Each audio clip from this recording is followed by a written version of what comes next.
Good morning, everyone. Welcome to the JLPW webinar on Section 17A MACC, the recent act that got amended, specifically the Section 17A that got recently amended. I'm your host today. I'm Tyler. I am a pupil here at JLPW. And before we start this quiz today, just want to make sure that everyone's ready for it, and if they are, and we're not going to spend much more time looking at me. And it is my great honor to introduce Jeff Leong, our moderator today and a senior partner at JLPW. Jeff Leong. Thank you. Good morning. Good morning. My name is Jeff Leong. Just want to make sure that the mic is on. It's my pleasure to welcome all of you to the webinar this morning. As you know, Section 17A of the MACC Act was amended and came into force in the first week in June, on the 1st of June this year. And the topic of our webinar today is MACC investigations and reputable management. Around about the first week of June, we received a call from one of our clients for whom we manage their whistleblower hotline. And they were telling us that MACC is raiding their office. I think we received a call about 11 a.m. in the morning. And I finally got to speak to the person in charge. And we could see the helplessness of the management that received the call from MACC in a surprise raid like that. And first and foremost, our worries were about, whether the investigations for which year were they supposed to start off? Were they concerned about? Is it, for the current situation when Section 17A is already in force? But luckily, the documents that they were asking for were about a supplier, certain supply contracts and transactions with a certain supplier, and they were all relating to up to the year 2019. So there was immediately a sigh of relief among all of us, including the clients, because if Section 17A is in force and the investigations relate to the present period, then immediately the management as well as directors will have personal liability for any offense that might be proven against the staff involved in corruption in this particular company. So this is the reason why, as a result of this experience, we thought that we have to put together this MACC investigations and how to cope with such investigation as a webinar to all our clients and business associates. So today we have two speakers. Let me first of all introduce our first speaker, Dr. Barathan Muniyandy. He's the Group CEO of Handal Group Malaysia, and it's a comprehensive risk management entity covering consultancy, specialized trainings, and continuing higher education. Dr. Barat himself is an enterprise risk specialist, as well as a human capital development specialist. He speaks regularly in training seminars, and we hope to learn from him today these aspects of how to manage MACC investigations and how to protect the reputation of a company that is being investigated because of corruption-related offenses. Our second speaker is our senior associate, Joy Lim. She will provide an overview of Section 17A and how to comply, as well as case studies involving the UK Bribery Act in order to understand the common pitfalls. Joy, apart from being a lawyer with us, was in her previous role a compliance professional with one of the largest banks, foreign banks here in Malaysia. So she's also an affiliate member of the International Compliance Association and holds an International Diploma in Governance, Risk and Compliance awarded by ICA. I will now hand the time over to Joy to start off the session. Thank you. Joy.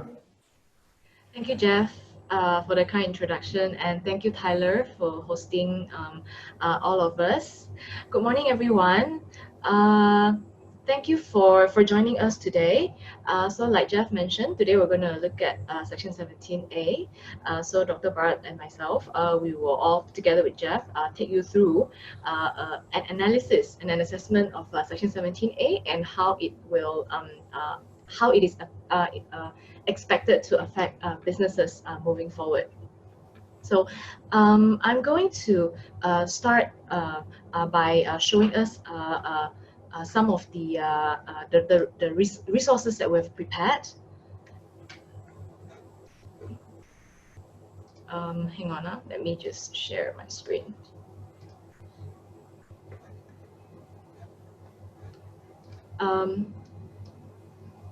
Yeah, so we're going to look at 17A. We'll look at what are the conducts that may amount to an offense.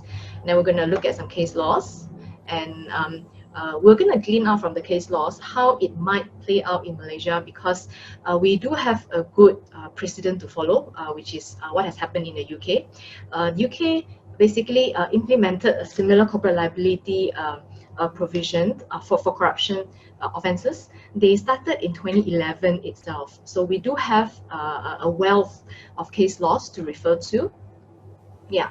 And then we'll look at also the defenses and what should organizations in Malaysia do. So let's start. Here are some of the news that we've seen, corruption-related news where people are arrested, people are charged. So these are all cases that happen even before 17A. So in essence, basically anti-corruption laws, these are not something new in Malaysia. Yeah, in fact, what we see is new development. Now, this is something we're going to look at a little bit closer later. If you remember what happened to AirAsia was one day they suddenly made headlines saying that basically SC wanted to review. It attracted a lot of attention. So we're also going to look at what actually is this, what's this all about. This actually is really relevant to what we're looking at today.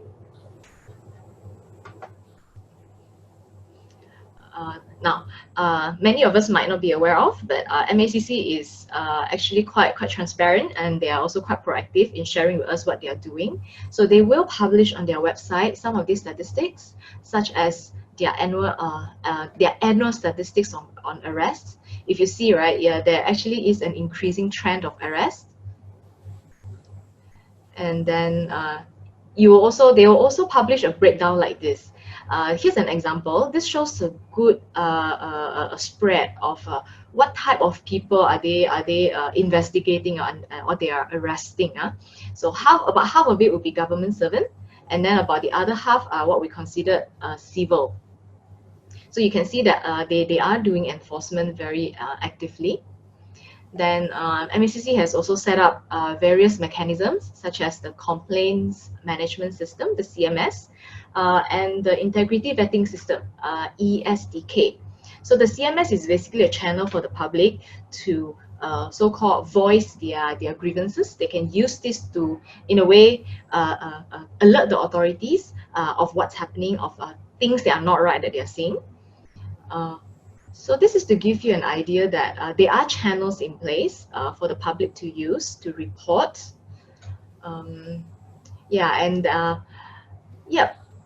So we'll go straight into the background. As you know, this amendment 17A was actually created in 2018. So our MACC Act was enacted in 2009 itself, and then in 2018, our Parliament basically introduced this amendment, this 17A, Corporate Liability for Corruption. So it was modeled after the UK Bribery Act. Yeah, so I'm gonna now go into Section 17A itself, because, well, what's Section 17A if we're not gonna look at the letters of the law itself? So I'm gonna take us through the overview. What exactly does Section 17A says, and then we will invite Dr. Bharat to share his view. Yeah. So this is a verbatim reproduction of the law. This is what the law says. A commercial organization, it commits an offense if a person associated corruptly gives and agrees to give promises or offers to any person any gratification, whether for the benefit of that person or another person. So with the intention, basically to obtain or retain business or to retain an advantage. So the key word here is a commercial organization commits an offense if a person associated does the act or does a corrupt act. And then it further provides that any commercial organization who commits an offense under this section shall, on conviction, be liable to a fine not less than 10 times, which is the subject matter of the offense, or where such gratification is able to be valued, or 1 million ringgit, whichever is higher, or to imprisonment for a term not exceeding 20 years or both.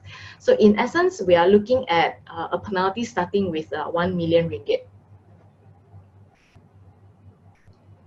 Now, this is the part where we said the liability comes in. Where an offense is committed by a commercial organization, a person who is its director, controller, officer, or partner, or who is concerned in the management of its affairs at the time of the commission of the offense, is deemed to have committed the offense. So here's the keyword. The keyword actually is deemed to have committed the offense. Unless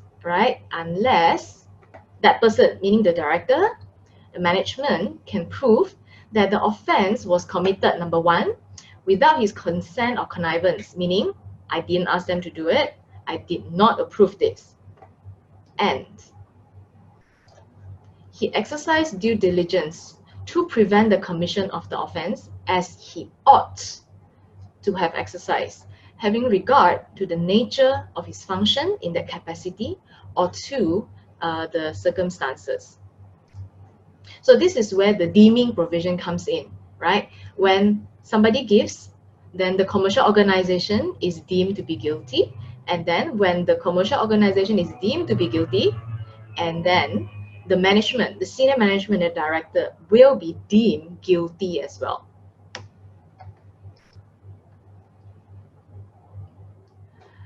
And then, so,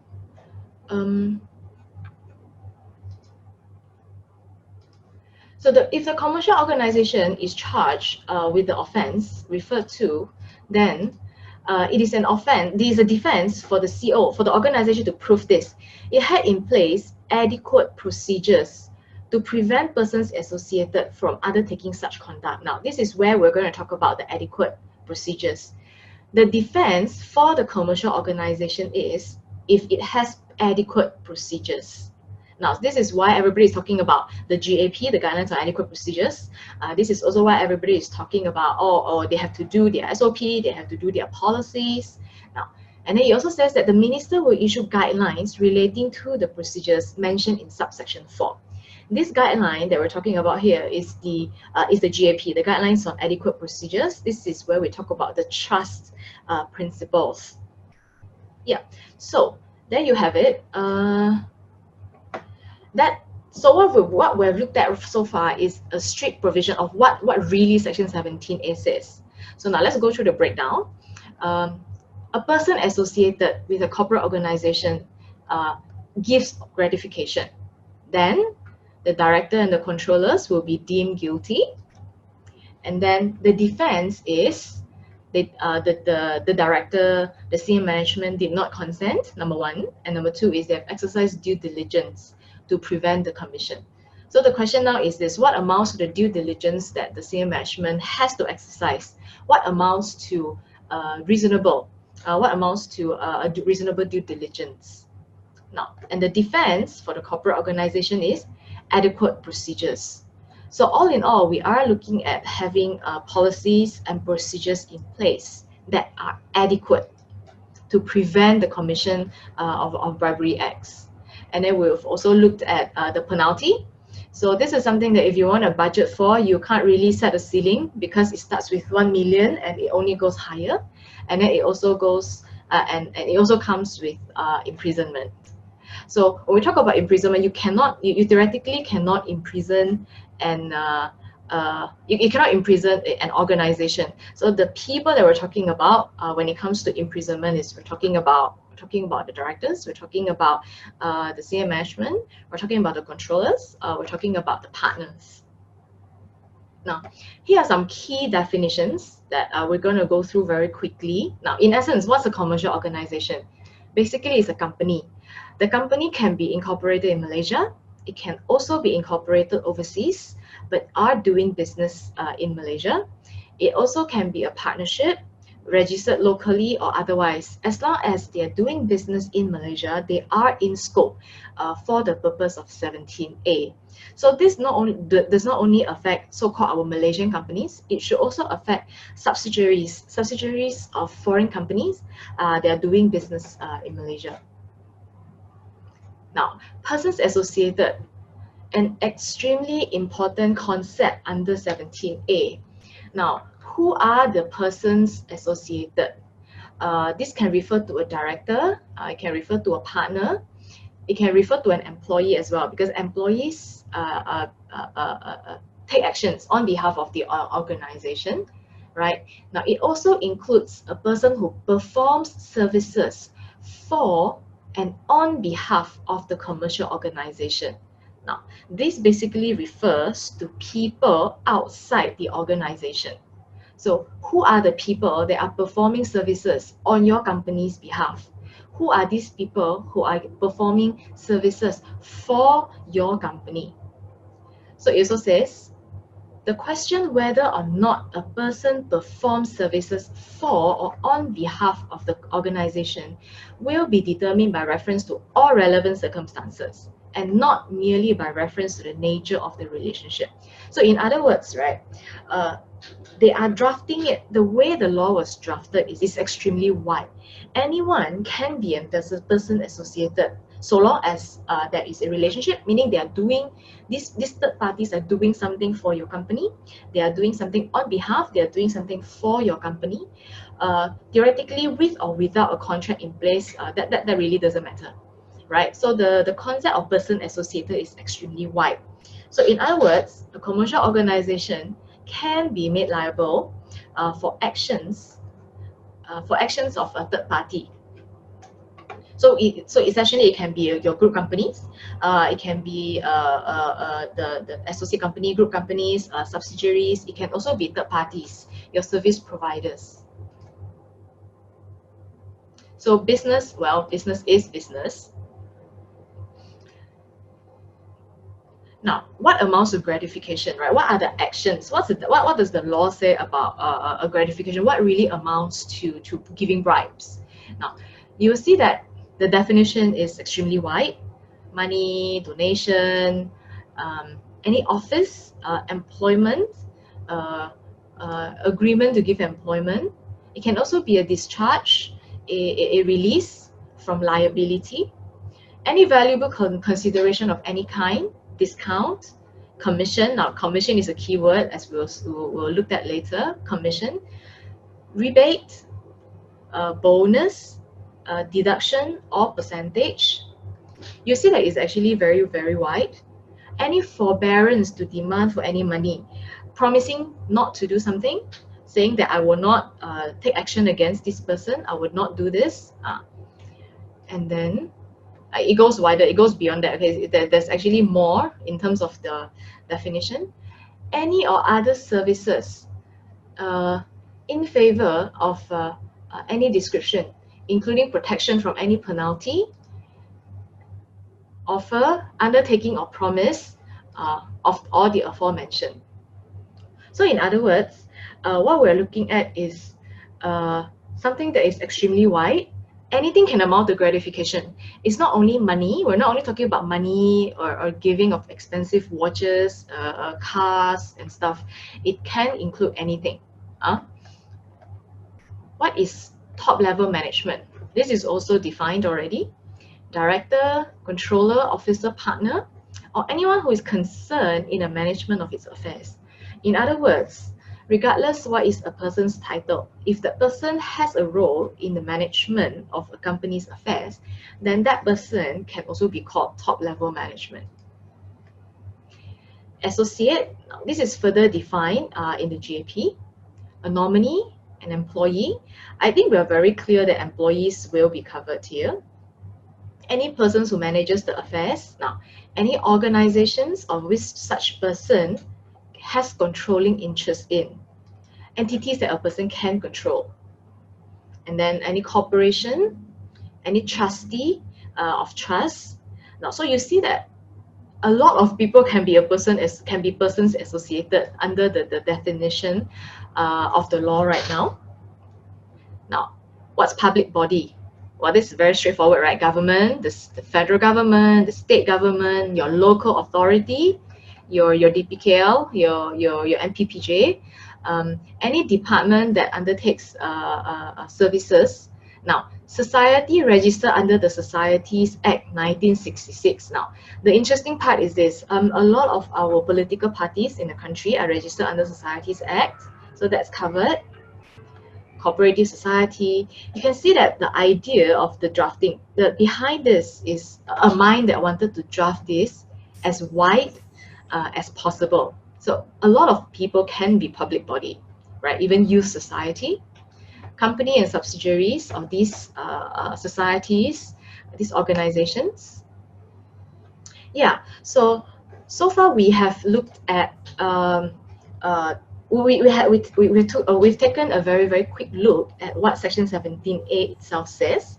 Now, the purpose of doing this is to really give you an idea of what the law really says, you know, so that other than looking at what we find online, what we're reading online about what people are saying, you see for yourself what is Section 17A and what do those words mean when we say things like top-level management, when we use words like gratification, when we use words like deem liable. Yeah, so yes, Dr. Bharat, share with us your thoughts now that we've looked at the letters and the words of the law. Hi everyone. First and foremost, thank you for organizing this very timely session. On top of that, inviting me for this session also, I'm delighted and for me to contribute some of my experiences. Well, I'm representing Handal Group Malaysia. Handal Group Malaysia is a comprehensive enterprise risk management consulting company covering Asia. And in the last 30 years, we have covered more than 3,500 assignments in relation to this, which include matters related to MACC. So when just now, when Joy, you mentioned about MACC investigation, for us it's a daily affair. For the even before the Section 17A. But I would like to say that from my experience, what I can say that the Section 17A is an upgraded version. I think it's even more comprehensive than the UK section related to corruption. We have dealings with MACC even before during ACA, even before ACA became MACC. And I think the government, the regulators want to put something very clear that once and for all, they want to put things in order, matters related to corporate liability, governance, covering commercial organization. And having said that, our involvement, when you mention certain things that we use on a daily basis, such as this due diligence, we involve in fraud detection in companies, highly confidential, sensitive investigations. Then we also have supported clients in during legal dispute, as what Jeff mentioned. When all of a sudden authorities enter your organization, start collecting documents, or they applied for rent and pillar, they put you aside, and then they start collecting all information where you're not access to your own information in your own office. Then we do involve in pre-employment and pre-employment training. This is part of the adequate measures that you mentioned just now, where the companies today, no staffs or no employees in any organization going to go and take out their own personal money to help the company make money. If any money or favors going to an ex party or third party in benefit or for the benefit of the company that you're working, is 1,000,000% sure the money comes from the company. The company. This is my point. And Malaysia famous for certain words like in commercial terms, you count him. Then you have words such as you take care. Then you set, okay, get it done. You jaga lah, in bahasa, jaga, tapa tolong sikit. This cannot be acceptable.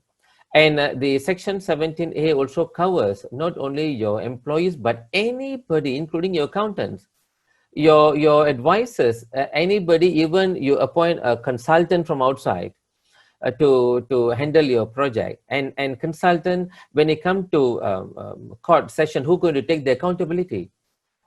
You cannot, even the accountant can easily say, no, I don't want to take, we are just consultant, but nothing doing. The management, the top management, those who are involved, directly or indirectly, going to go together. Yeah.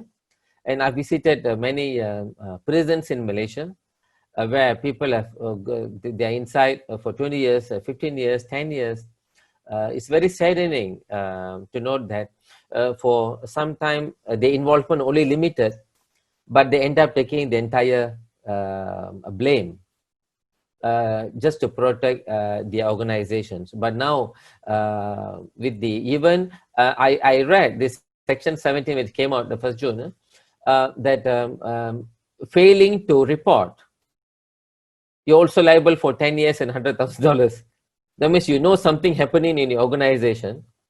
It's like the Skansen, right? Skansen case, where you fail to report and somebody informed, even though they can do whatever they can, but they still charge because of no adequate procedures. So that's where we come in as consultant for organizations to support. I don't want to go very technical in this session because I think we need to try to explain to the general public in layman terms possible for them to understand how to run their company without fear and favor. It's fear. The moment you mention investigation, you have a fear, you fear. And due to the fear, you mistakenly, you utter words that you're not supposed to. That is why when risk management, when we go and advise clients, we will teach them these 3 things. They should know what to talk.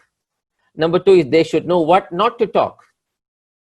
And how to talk, so that you don't say something, you don't mistakenly utter words which can bring down the entire organization, because delisting is also one of the offense, or one of the decision the court will make. But having said that, with all whatever you're going to say, you're going to have your precautions, your measures. End of the day, the judge decides. Am I right to say that, everyone? The court. So it is not 1 or 2. I've been to organization. They put a nice kind of banner in their meeting room that you're walking into a corruption-free environment. So I would like to say that organization can no longer tell the court that we have a poster hanging in our meeting room. So we are following the procedure, nothing doing. You need to have adequate measure. So the adequate measure is not a list of points, but it is like a buffet. If you ask me, it's a buffet where the more better. Until you have to when the moment you go to court and the clients start defending themselves by putting points, they should tell they'll take at least 1 hour to tell all the adequate measures until the judge must say okay kau tim sudah cukup sudah banyak lah because a judge also a human being. We need to prove to him that we are genuine. And we have taken all the necessary measures and adequate measures to ensure that you are free. You have done everything possible within the framework of the law, within the company practices. I would like to mention here some of the MNCs operating in Malaysia where we offer our services. some of the adequate measures that we have proposed to them and they have implemented are not being practiced even in Singapore, you know, only applicable in Malaysia because of our community. We have Indians, Malays, and Chinese together working together, and you cannot use the same method, Chinese method, to correct Indian, and you cannot use Indian method to correct Malays. You must have a buffet of, you know, you should know what to talk, what they don't like. There are certain words are sensitive. You shouldn't use certain words during when you're planning your adequate measures, so that it don't end up in a sensitive environment. Yeah, I would prefer that. If we can go into question and answers, but I don't know whether I've started this session with good points, and I don't know that's adequate enough for our own adequate measures in order for us to have this session in a very fun and enjoyable manner. Yeah. Thank you, Dr. Over to you, Jeff. Over to you, Jeff. I think you gave a very good practical insight into what happens in these investigations and all that. You know, I'm a bit curious, and maybe you can, at this juncture, try to address this as well. You made a very good point that, you know, if somebody is giving a bribe, if an employee is giving a bribe, and the benefit is a big contract to the company, he is not spending his own money. So most likely, the money came from the company, right? Right. There's no proof. You can't link it. So I think with this new section 17A, I think we need to, you know, have even more measures. But I think this is very hard to overcome, because ultimately, if $1 million go to get a contract for the company came from the employee, how do you explain that? What measures can you put in place? You can, you know, you can put in trainings, you can put in all your gap measures and all that, but ultimately the money trails happens to finally be linked back maybe to the boss himself personally, not from the company. So have you come across situations like this, Dr. Bharat? Because I'm very curious. You rightly put it, money came from where? It's for a big contract for a company, but money came from the employee. How did the employee, why is the employee spending his own money to do all this? Exactly, that is why. So there's no, now the thing is, there's no a single case yet in Malaysia concerning this. So if you give money prior to 1st of June, you are still safe, right? Am I right to say that? Yes, you don't fall under section. So those money transacted, illegal money transacted prior to 1st June are safe, everyone. So you can be a bit comfortable, yeah. But after the 1st June, then there's no way. But I'm not saying that you still won't be charged if you give money prior to 1st June. See, the thing is, that's where from anti-corruption agency has become a commission, Suruhanjaya, where they report to the very top. They have access to all confidential information of yours if they wish to do so. They can study the money trail from A person to B person, B person to C person. On top of that, so we have, since you asked about whether our experience, we have come across some cases, some assignments in the past. We also advise client on the areas, you know, the zone, we call it zone. A zone, we have white, yellow, and red in our industry, in risk management industry, where white you can go. Yellow, you need to be very careful. Red, you better don't go. Let's say certain ministries, like immigration, full of money involvement, Minister of Finance, where we will advise clients that you better don't participate if you're really worried about your organizational future, reputation, you know, because the biggest issue today for companies is managing the word of mouth of people. If you ask me, the biggest challenge for any companies today is managing the word of mouth of people, where due to social media's emergence, lots of information. So MACC can act not on tangible evidence, even from kabar angin, even people talk about it in public, they have right to get involved, take their bags and they just got from the office and they can go into the investigation proper. So it's very important for me. It's companies don't get involved. Okay. The safest and the moral of the story is don't get involved in corruption. You don't have to worry about anything. But companies, you know, they want to because more and more players coming into the field, the resources getting lesser and lesser, so more businesses fighting for lesser profit or lesser resources. That's why all this cow team and cow teaming is happening. Okay, Dr. Bharat, I think, thank you for your insight again on this, because like I said, this is a new territory for all of us. Yeah. And, you know, I cannot help but think about future scenarios. Yeah. In the past, you know, some of these bad habits has been around for a while. It's very hard to make people change their habits, and maybe it requires the law to take a strict punishment approach to make them change. I want to ask another very practical question. Of course, you know, you see all these salespeople, they have high performance targets, but they have high rewards, because if they bring in a huge contract for a company, right? And then they get a certain commission also for bonus. So people like that might be buying bags, you know, Hermes bags, Prada bags, bring people on holidays, golfing trips and all that. What is your view of this? My view because is in a way, I'm just thinking a lot, because I've not come across an actual case after this crisis, after this Section 17A has been put in place and enforced. But I can imagine in future, you know, extremely star performers in sales might be very tempted to meet all the KPIs and collect all the huge bonuses by using their own personal money, because they benefit from that, right? Yeah. So give me your view on this, and how the company can protect itself from, you know, so-called star performers like this that might want to move to the dark side. Yeah, I would say two things here, which is related to what Jeff has mentioned. Number one, companies should have clear written policies on gift policy.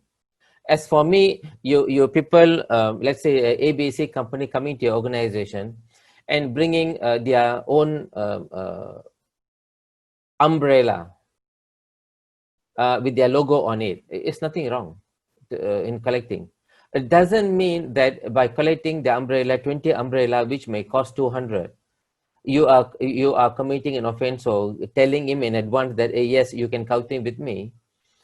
We have advised clients to have a clear policy. Like you go for makan, there are some companies that have gone where they take us for lunch and dinner.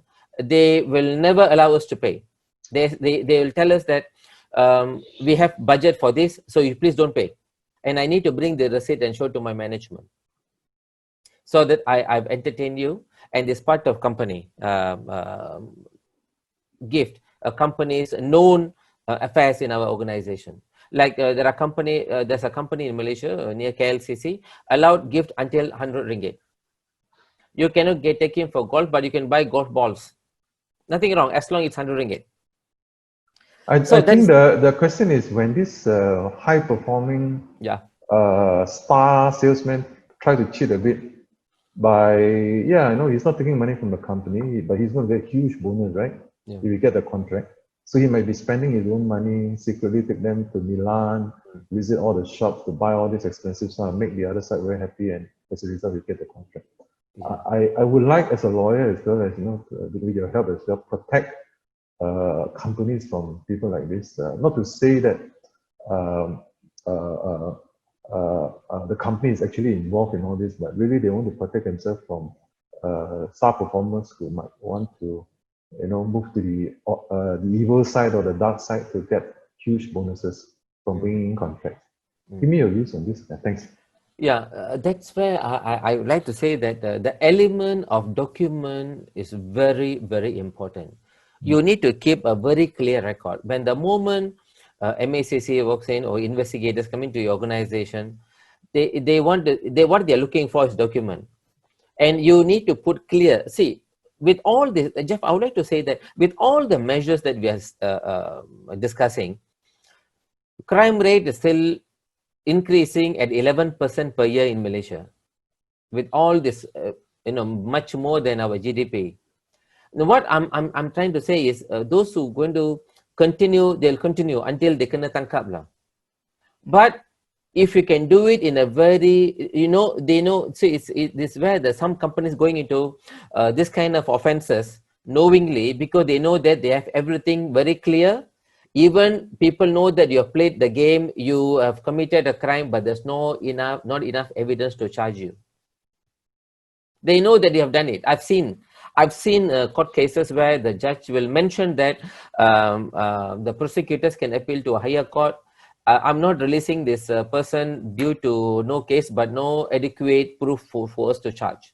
I think the burden of proof in a criminal case like that is beyond a reasonable doubt. That's why I think the judge is making that kind of, exactly. yes, That's why the lawyers will have a lot decision. of work. I think from now, you guys, legal firms have lots of work to do with the court. With big thick documents to go and say that, because the salespeople are called a golden boy, you know, in they can do no 90, wrong, golden boys, where they escape scrutiny, they escape audits, because they bring huge businesses into the organization where they can go for holiday, they've been well taken care of, they don't attend meetings, they don't come and even for punch card, because they're well taken care of. Is almost 90% of companies in Malaysia, because they are star performers. So they escape all those things, you know. And when they come to this kind of measures, they still escape, because they say no, and the other party, the third party involving with them, also protect them so much, yes, until the case become very weak and you cannot charge them. I think all the more people like this, you know, in terms of adequate procedures, right, they must be the first people that the company trains. They bring them through all the policies and all the gift policies and things like that. Yes. Because that is the defense available to the top level management and directors. Exactly. That they've done all their best to train all these type of people, and despite that, something happened. But they really have done their best on this. As a risk management consulting organization, we go by 7. This for the audience, please. We go by 7 most important criteria when we do risk management organization, which covers the adequate measures as well. Number 1, you need to see what are you trying to achieve for the organization. You want a safe company. There are 2 types of organizations. One is profit oriented, one is business oriented. The profit oriented, they only see the bottom line. They want to see how much money they make end of the year. They get very fierce. They sack people. They put warning letters. They put everybody under pressure to ensure they hit the bottom line. There's one more organization called business. They want to safely bring this business from January to February, from February to March. They are only concerned about the values.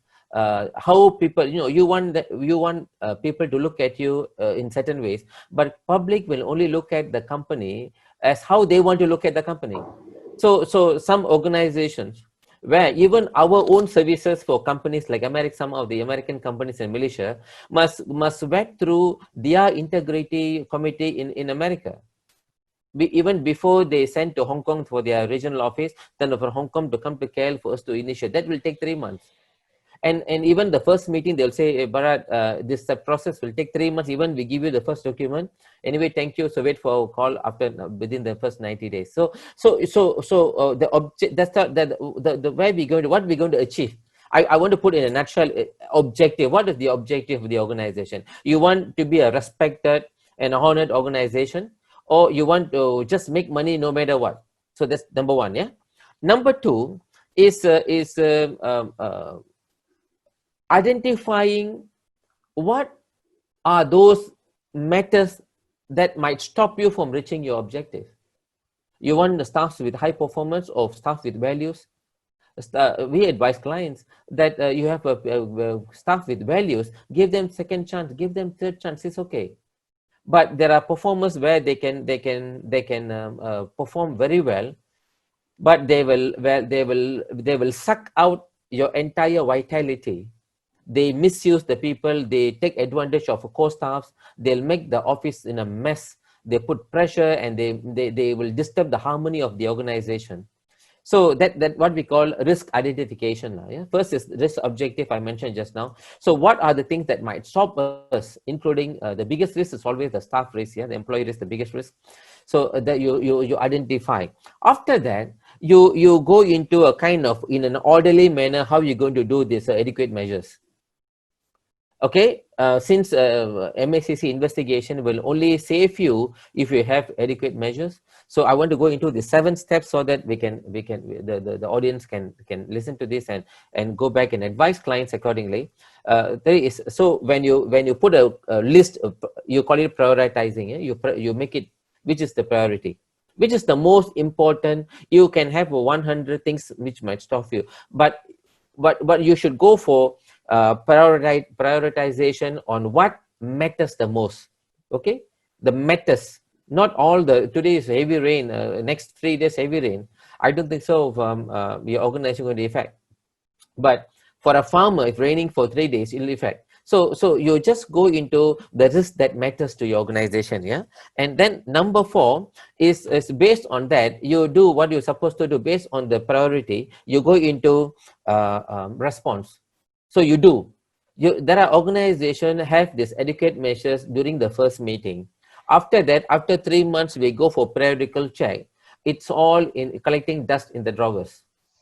They have meetings. They feel that it's additional work for them, additional manpower they require. So they don't give importance to respond, to do it, because that to do it means also decision making. Yeah, not simply preparing a report to prove to authorities one day that we had this, and then we advised our staffs, and then the staff didn't follow the rules, even though nothing happened so far, but we heard something may happen.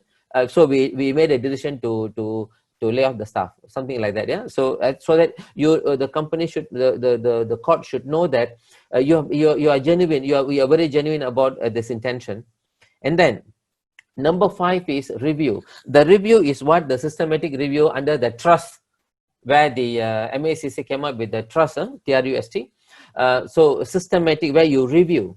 The review is for us. The review is not for you to understand what you have done, but for you to understand what has changed in the organization. What matters least at the moment. Maybe you may think that this guy is not a threat. This person, this matter is not a risk now. It may be a risk after 2 years.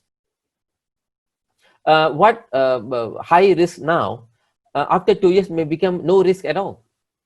All right. So it's like there's a mosquito bite. You just leave it for 3 days and it will go off without any medication. So something like that. So you need to, the review is to identify what changed. Okay, for you to be prepared. And then reporting. That's what I mentioned just now. The element of documents is very, very important. We will always emphasize what meeting, the statistics, what we have discussed, and then their signature. Even for training, some people don't attend attendance. Some assignment, some matters gone to court. Not this matter, other matters, and people know, the staff saying that, oh, I didn't know anything about it.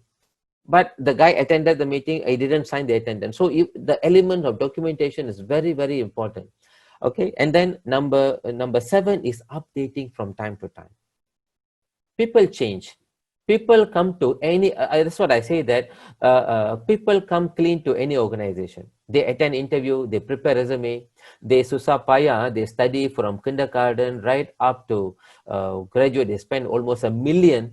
That's including your concert, Joy. When you're kindergarten, you went for concert, you dress up like a queen, then lawatan sambil belajar ke zoo, and then all those, your hairdo, everything will cost you $1 million even before you finish your education. And with $1 million you spend, and then people want to come to organization clean. Then they a bit comfortable in the organization. After 1 year, 2 years, then the company starts seeing their potential, their competence, give them decision-making responsibilities. And then the market is very volatile. The market always want to counting you. They come to eat you up. The vendors, the suppliers may come and counting. And then there's also some very big MNCs, GLCs has gone to where they've invited us, and they're going into mess because of vendors not happy with the organization. They start revealing what they did 3 years back when the company changed vendors. Only then, after 1,000 days, the company come to know that the procurement was taking money, not money directly, but the guy was managing the fish pond of the procurement manager. Fish pond, he got 2,000 koi fish in his house, a big house. and the vendor was managing the pond, cutting also a lawn, and then looking after the garden. It's a big oil, it's a GLC oil and gas company. So that's why we mentioned that it's very important for you have the documents, so that when you've been questioned by the authorities or the court, you have documents, thick documents, so that they know that you have done your part. So the training, you cannot say that, okay, adequate measures, we have 1,000 people working in our organization, we have 30% we have covered with adequate measures. Don't. It's like COVID. Is it sufficient 30% Malaysian tested? You must test for everyone. So the due diligence is important for everyone. Pre-employment screening important for everyone. Last 3 years we are active doing post-employment profiling also. After 3 years, after 2 years, suddenly their lifestyle changes. They can spend, just like that 10,000 a month. How come they suddenly, on top of their salary, they can spend 10,000? From where the money is coming? So these are the things that then call, advise him, counsel him, then have documents, advise him. Maybe it's borrowing, maybe it's going to Genting, maybe genuinely it's kena lottery, genuine. So also record that, so that you can show that you have done your part. So you are very safe from your side. Thank you, Dr. Bharat. I think this is all very excellent sharing. I'm actually very impressed with how you have handled some of these past cases. From you, we are learning a lot today. And I just want to ask you this question, because in the giving of a bribe, there is a receiver and a giver. So in terms of stress level for top level management and directors who might be implicated under corporate liability, if the company is, let's say, the procurement side receives a bribe from a supplier, right? How much is the stress level and liability there compared to the supplier himself and his employee giving the bribe? Is there a difference? No, same stress, same stress. The authorities will go for both parties. They need to prove the entire transaction. The FIR, you put the first information report, will mention all those things. You cannot escape. You can be a supplier, or you are a receiver or giver, both having the same stress. That is the reason that we are suggesting to all our clients that make sure that your organization need to be transformed into a business organization, not a profit center. When you transform that into a business center, you will survive in business for a very long period of time. If you're profit oriented, then you will focus on profit. You will minus all the integrity part. We are advising clients also on supply chain integrity. There's a term nowadays called supply chain integrity. And then there are new positions called integrity facilitators, integrity officers, and that is the reason under the trust, the first start with top level commitment, top management. See, the ownership of these adequate measures belongs to the top management, if you ask me. You as parents, you are responsible for your children. You cannot tell that I've been advising my children, but suddenly they start taking drugs. No matter whatever you say, but it's not acceptable. You cannot tell them, no, I've been advising my children, but they're still taking drugs. Cannot. It is the appetite. So the organization should have the appetite for this. Now, the sad part is organization don't have the appetite or semangat. In Bahasa, they call it semangat for to do these things, because they are very, very, very much fighting for their market share. No matter what. See, end of the day, you see that 100 million you make, and you spend 50 million, and you make 50 million. There are companies, business organizations, where they don't rush like this. They make 70 million, and they spend 20 million. They still make the same 50 million. You see or not? Rather than you give lots of money and make lots of money, you manage it well, so that you know that you spend and you make the same amount of money end of the day. And they still manage to give 8 months bonuses for their customers, their staffs. And one of our clients, I was told by last week that they're still working from home happily. And because they're very much on business oriented, they come up with a budget 3,000 for all their staff to buy, you know, table, chairs, whatever, that mouse, so that they want to make chairs even to make them comfortable work from home. You know, a business focused, profit focused organization, and so may Excellent. not do that. They may not do that. So what I'm trying to say is it's in your appetite, whether the top management wants to do that or not. If you don't do that, then when my boss not bother, then the staff will do the same nonsense. Yes. You need to keep on. You need to tell. It's like a grandfather telling stories to us. Yeah, you need to, in every meeting, in every single meeting, we are advising client. You need to mention about integrity. You cannot tell that we have a policy, everybody sign, and then, you know, like that when data protection came, everybody sign PDPA. After that, do you think the border protection is well taken care of in Malaysia? I don't trust. There's no such thing called data protection in Malaysia. Still information being leaked out in every angle. So what we need to do is we need to bring this into an appetite of every single members of the organization, so that every meeting, you mentioned, it should be an agenda in meetings that discuss about adequate measures, integrity. It should be a culture of the company. A culture, yes. It should be embedded into every single meeting, yes. I agree with you. And, you know, as a law firm, JLPW, we have been providing training on policies and adequate measures. Good. We mentioned train 30% just now. I think it's wrong. We've been training, especially for the Japanese companies, training in Japanese language to the top level management, and also in Malay and Chinese to the lower management as well. Yes. So it's wrong to assume that training in English is good enough, because we do have to look at all sectors of the staff, their language level, their understanding level, their, you know, maturity level in terms of exposure and all that, to try and train them in a way that they understand the importance of all these adequate measures. I also thank you for highlighting monitoring and the need to review changes in circumstances, and later on in question and answer, maybe I'll ask you a question again. In this COVID-19 environment, everything changes. Were there any special risks arising from that? Maybe you can think about and maybe give an answer to that later on. Yep. And also, I think in Malaysia, in terms of monitoring, it's important also to have hotlines, whistleblowing hotlines and all this.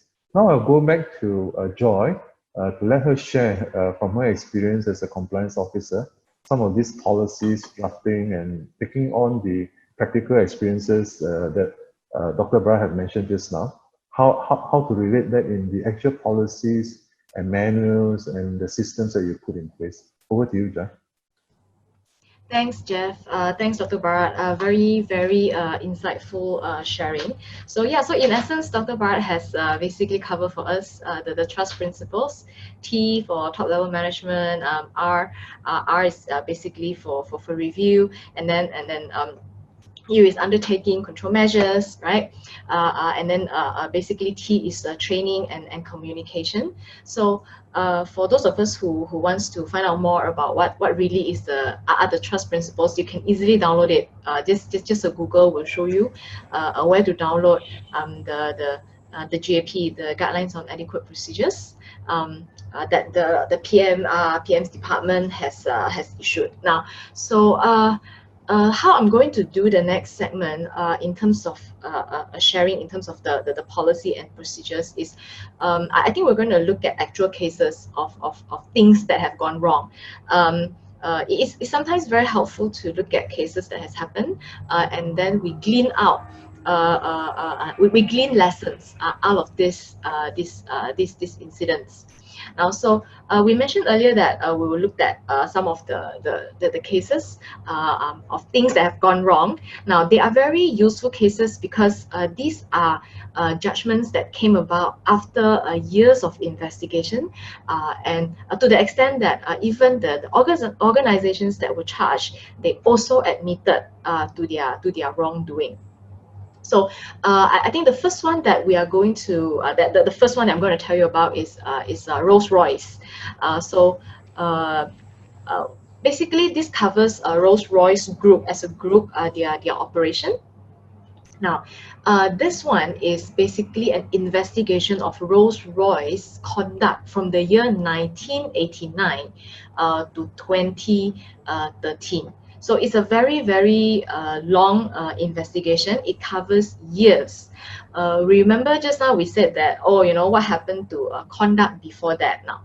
Generally for criminal offenses, there is no cutoff. You know, you can't say that there is a cutoff. Yes, So because there really isn't, right? So I was just in Batu Pahat yesterday to do a 17A training. We did it in Chinese because the client wanted it. So a very interesting question came about was people was asking, what happened to things that took place 7 years before or 8 years before this, before 17A?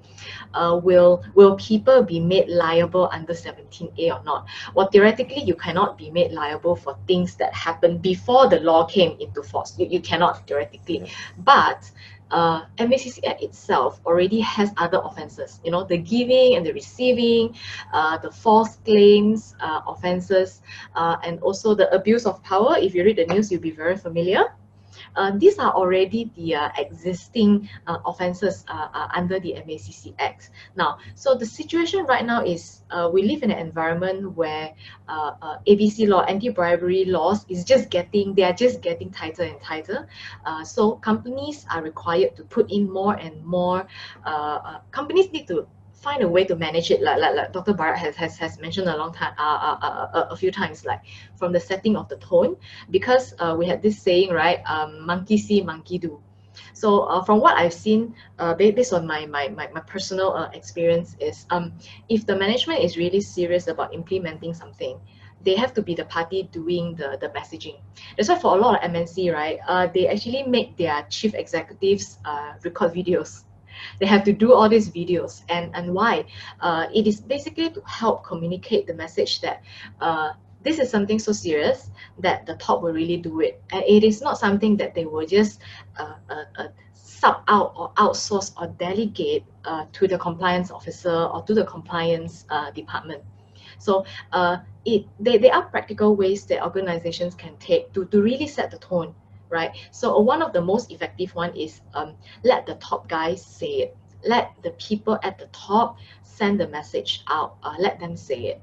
That way, employees will really feel that yes, this is something very important. That's why my biggest bosses are saying this themselves and not expecting, you know, not sending out like an email from the office of the CEO, sent out in the name of the PA on behalf of the CEO. You know, those actually don't really they don't really deliver the importance. They don't deliver the importance. Yeah.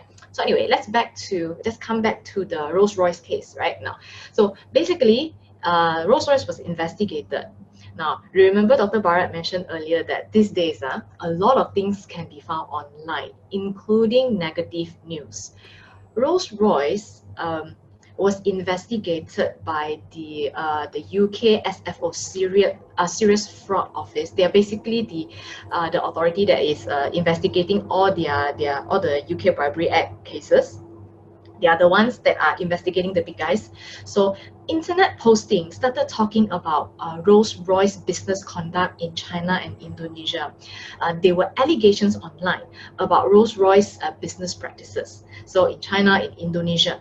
So it actually caught the UK SFO's attention, and then they started investigating. So they basically investigated in 2012. They started the investigation in 2012 when the internet news started circulating, and then the judgment actually came about in 2017. So there was about 5 years. Like Dr. Bharat talked about the pain of investigation. It takes years, and in Rolls-Royce case, it took years from 2012 until it was concluded in 2017. Now, at the end of this about five-year long of investigation, the finding was this. What was Rolls-Royce? Now, Rolls-Royce misconduct was basically this: agreement to make corrupt payments, the audit trails found out, concealment of the use of intermediaries. They were using intermediaries, right? All these the parties Now, and then two very important ones. Failure to prevent bribery by intermediaries. Basically, Rolls-Royce uses third-party service providers, and Rolls-Royce was proven to say that they failed to prevent bribery acts by these third parties, and failure to prevent employees' bribery.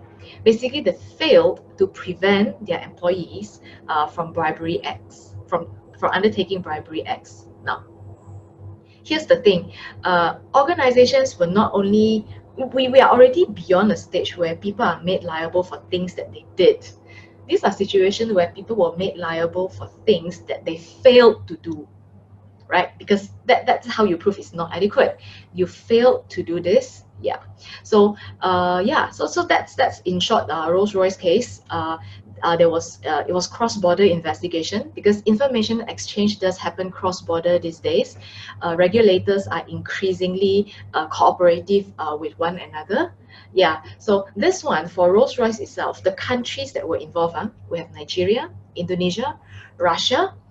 We also have Thailand, India, China, Malaysia as well. So it's actually, this is a cross-border investigation that we talked about that in the end nailed Rolls-Royce. Yeah, so Rolls-Royce in the end basically had to pay fines. They entered into deferred prosecution agreement, and they basically had to overhaul their company management. So now here's what Dr. Bharat mentioned just now about all the actions, how it really played out in real life. So what happened in Rolls-Royce was they have to reorganize the entire group. They have to hire new compliance, senior compliance officers. They have to do that. They have to reorganize the reporting line, because like we said, sometimes the golden boys are not held liable, right? Because they are very important, they are not accountable. So they actually reorganize their reporting line to make sure that if there are breaches, there are non-compliances in all these procedures, it goes up. If an investigation has taken place internally, it also goes up to the right people. Yeah, so the reporting line is very important. So of course, they have to review and revise their policies and procedures, because the only way the reason they failed to prevent was because their policies and procedures weren't good enough. That's why the third parties could do a lot of things, and whether it was obvious to Rolls-Royce or not, we obviously wouldn't know, right? But in the end, Rolls-Royce was still made liable for the actions of the intermediaries that they have engaged. So that is a very big take home. Yeah, so of course they have to up their training as well. They do an overall overhaul of their, they do risk assessment. They have to, well, you cannot, if you don't do risk assessment, you basically cannot come up with effective policies and procedures, because if an entity doesn't know what are their high risk areas, right? Oh, is it third parties? Is their high risk area probably their own sales team, right? Then there's no way they could do, or they could make effective policies. Yeah. So what they did was they had to do all that.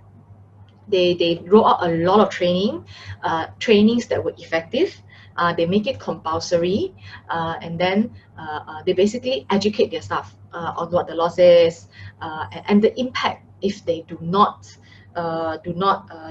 comply with the law. So that's Rolls-Royce.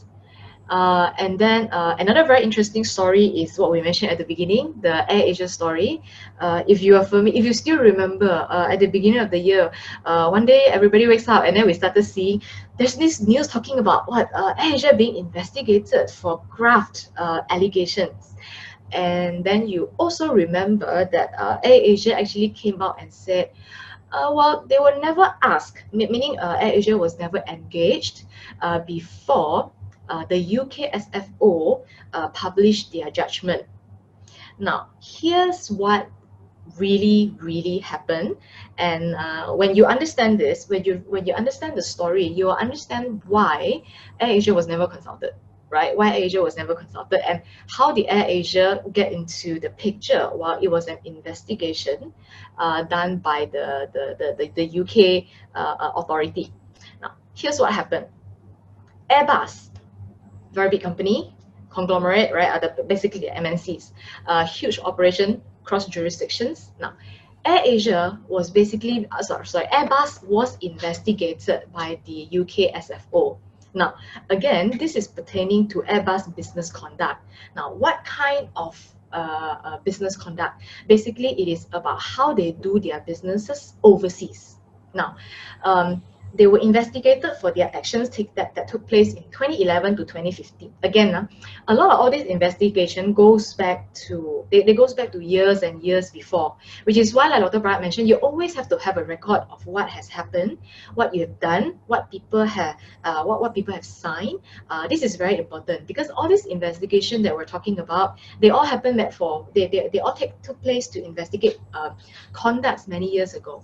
So for Airbus, it was 2011 to 2015, basically this 4 years of conduct. What kind of conduct? Where, right? In 5 countries, Sri Lanka, Indonesia, Taiwan, Ghana, and again, Malaysia. So they basically, because they were, again, there was circulation of bribery and corruption, corrupt practices in Airbus. So again, SFO, the UK SFO was alerted. So they started investigating Airbus. And of course, again, it's another cross-country, cross-jurisdiction investigation. Now, what was Airbus' business model? Airbus does not have a lot of local contacts, but they still wanted to do sales. Of course, right? It's a business. How do they do the sales then locally? They started engaging a lot of third parties, and the name for these third parties were called BPs.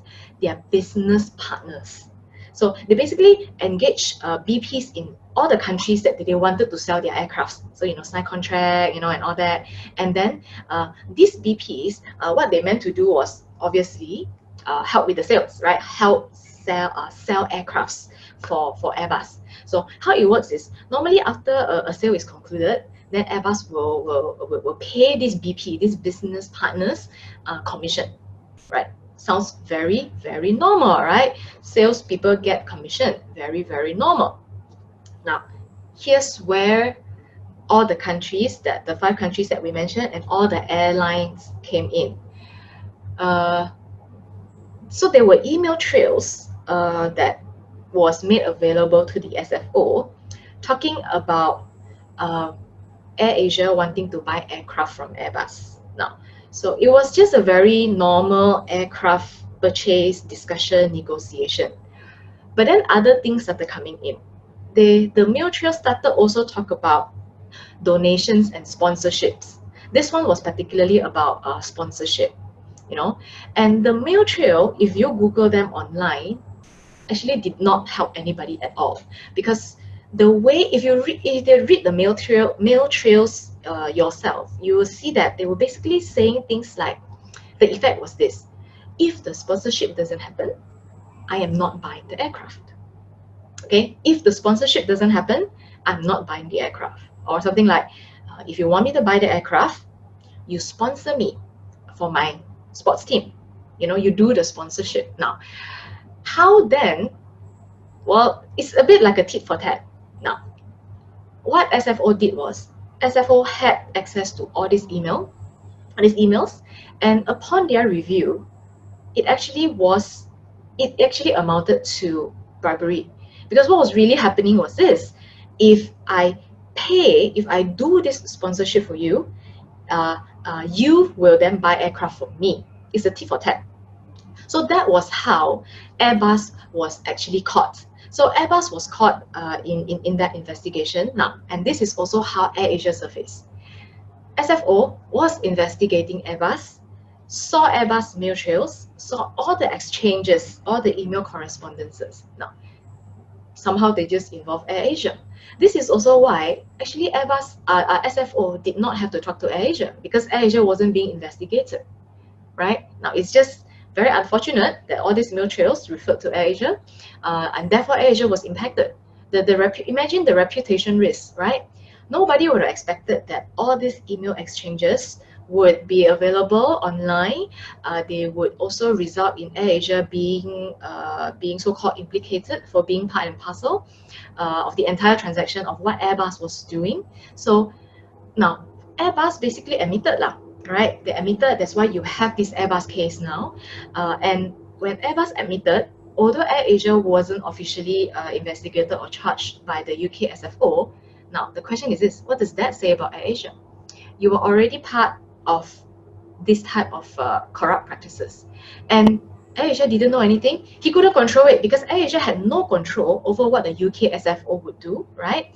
And Airbus, when under investigation, also had no control because information and documents and audit trails, these were all seized by the UK SFO.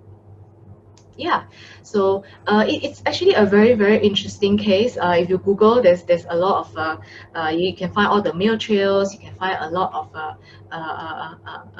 they basically you can find the mail trails republished online. Yeah, you can find it. So until today, Airbus is still under the DPA, under a deferred prosecution agreement. Basically, under a deferred prosecution agreement, you have to pay fines. They basically paid 991 million euros of fines. And then they also have to redo. They also have to overhaul their internal processes. Yeah. So this is also one of the world's largest global resolution for bribery and corruption cases. UK, France, and US regulators also work together to do to investigate before it was finalized. Now, one thing that is very, very, very interesting is I'm going to show you a part of the judgment that talks about the role of the senior management. Look at the last para. It basically say things like this. The role of senior management, okay, the identities and positions of relevant employees and other persons referred to in the statement of facts have been made known to me, basically to the judge lah. So that the judge is able to assess their comparative seniority and thus the responsibility of Airbus. This is a reproduction of the judgment.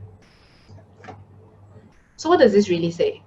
They will investigate, they will consider the role and the involvement of the senior management, what they've done, what they've said, and whether it was enough, and then it will also then play a role in deciding the organization's role and in the entire investigation. Yeah, so this ties in. This basically is a very good case study to highlight to us what we have discussed so far, how the corporate liability works, and all the measures, all the actions that Dr. Bharat has mentioned. You know, what organizations have to do, how will really bad SOPs and insufficient policy really put companies in trouble. In short, it really put companies in trouble because they cannot defend themselves. They were not able to prove that they handled their third parties well. They couldn't prove that they handled their employees well. They basically were nailed for failure to take actions. Yeah. So yeah, Dr. Bharat, do you have anything that you want to Thank you, Joy. Thank you, Joy. I couldn't help but feel a bit of regret that the Goldman Sachs 1MDB case is settled, because had that case gone to court, maybe a lot of things that Joy has shared about the involvement of management and how they did things would have come to light, yeah? And we would have then a real case in Malaysia that we can learn something about. Yeah. But unfortunately, that has been settled. The other thing that I wanted to ask is, a lot of all these cases really come to light because of whistleblowers. So maybe I would like to ask Dr. Bharat as well as Joy to share your views on whistleblower, the importance of whistleblower, how to have good whistleblower, and how to manage whistleblower reports and things like this. Dr. Bharat, you have something to share on whistleblower. I'm sure a lot of your cases you were brought in because of whistleblowers. Oh, yeah, whistleblower. Yes, exactly.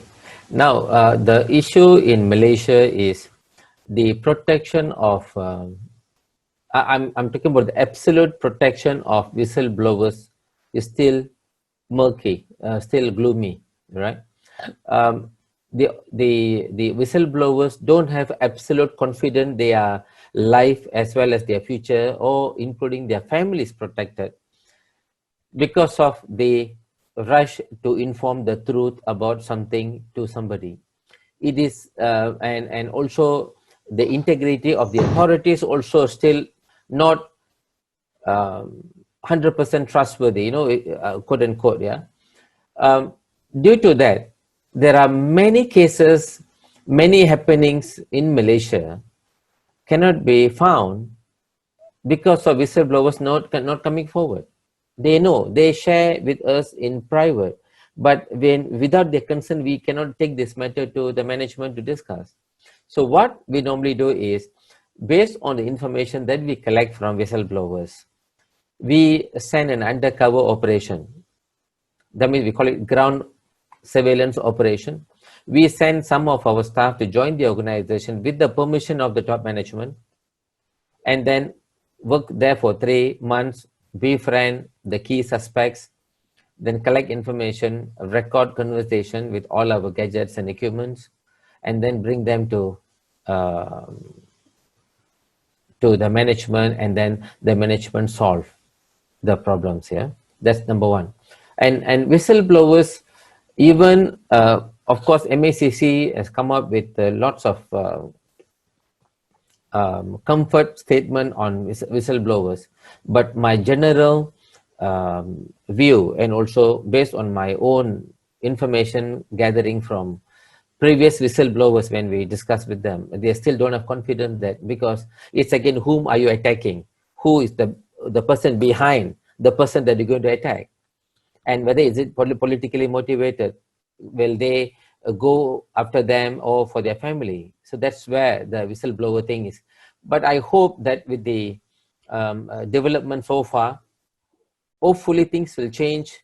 I'm still hopeful that whistleblowers, a lot of whistleblowers outside there, lots of information they have in hand, they know what's happening, because we may not know, but they know the person sitting beside them.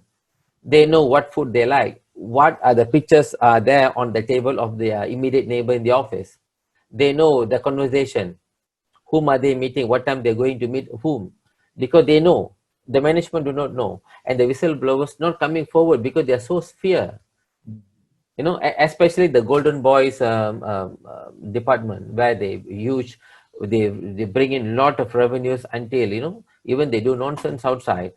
The management feel that never mind, it's okay, next time don't do, you know, next time don't do.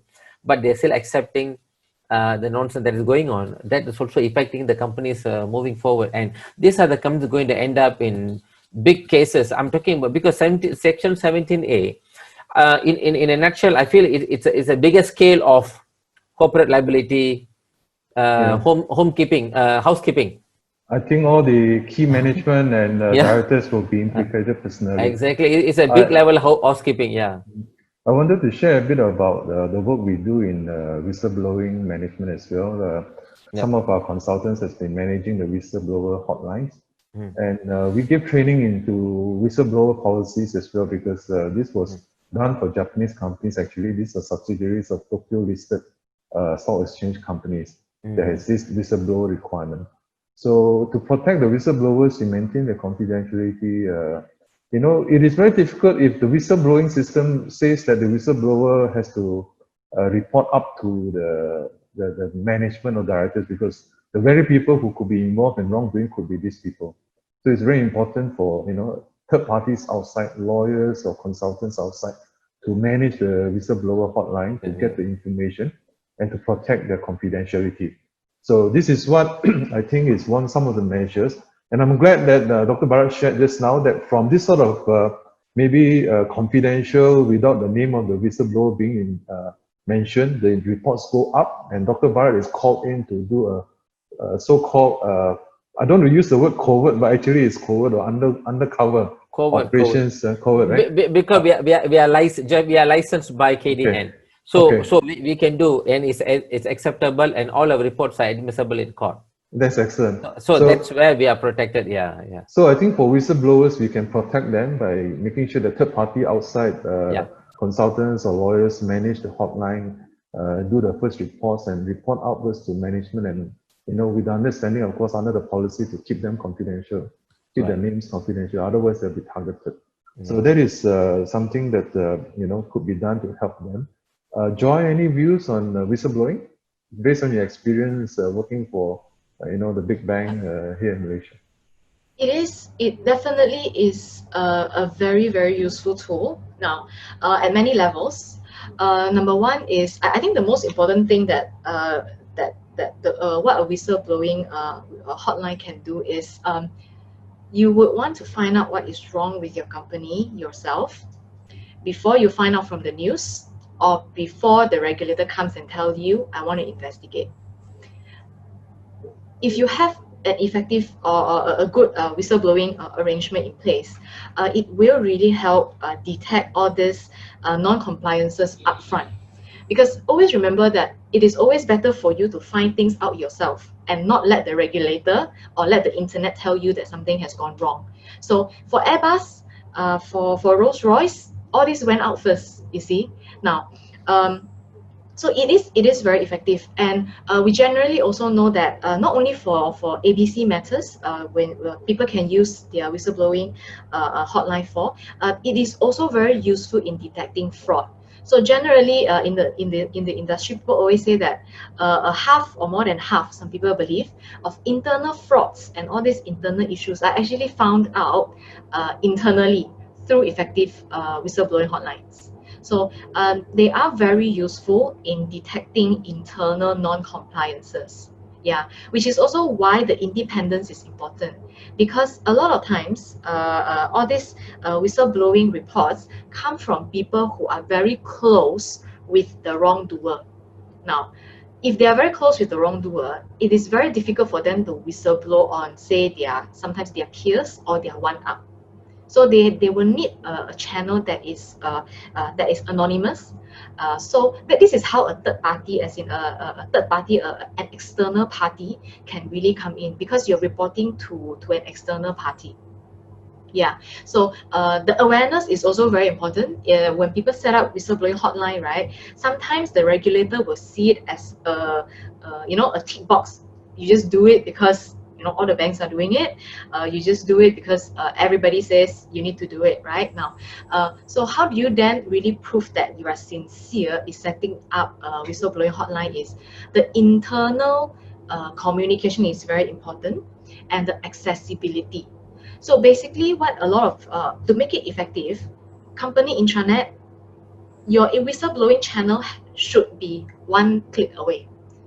It shouldn't be a situation where people have to look high and low for the whistleblowing hotline. If it's a phone call, if it's a phone number, if it's an email, it is not a situation where they have to go and look for the email address in their internal company directory that has 20,000 staff names in there.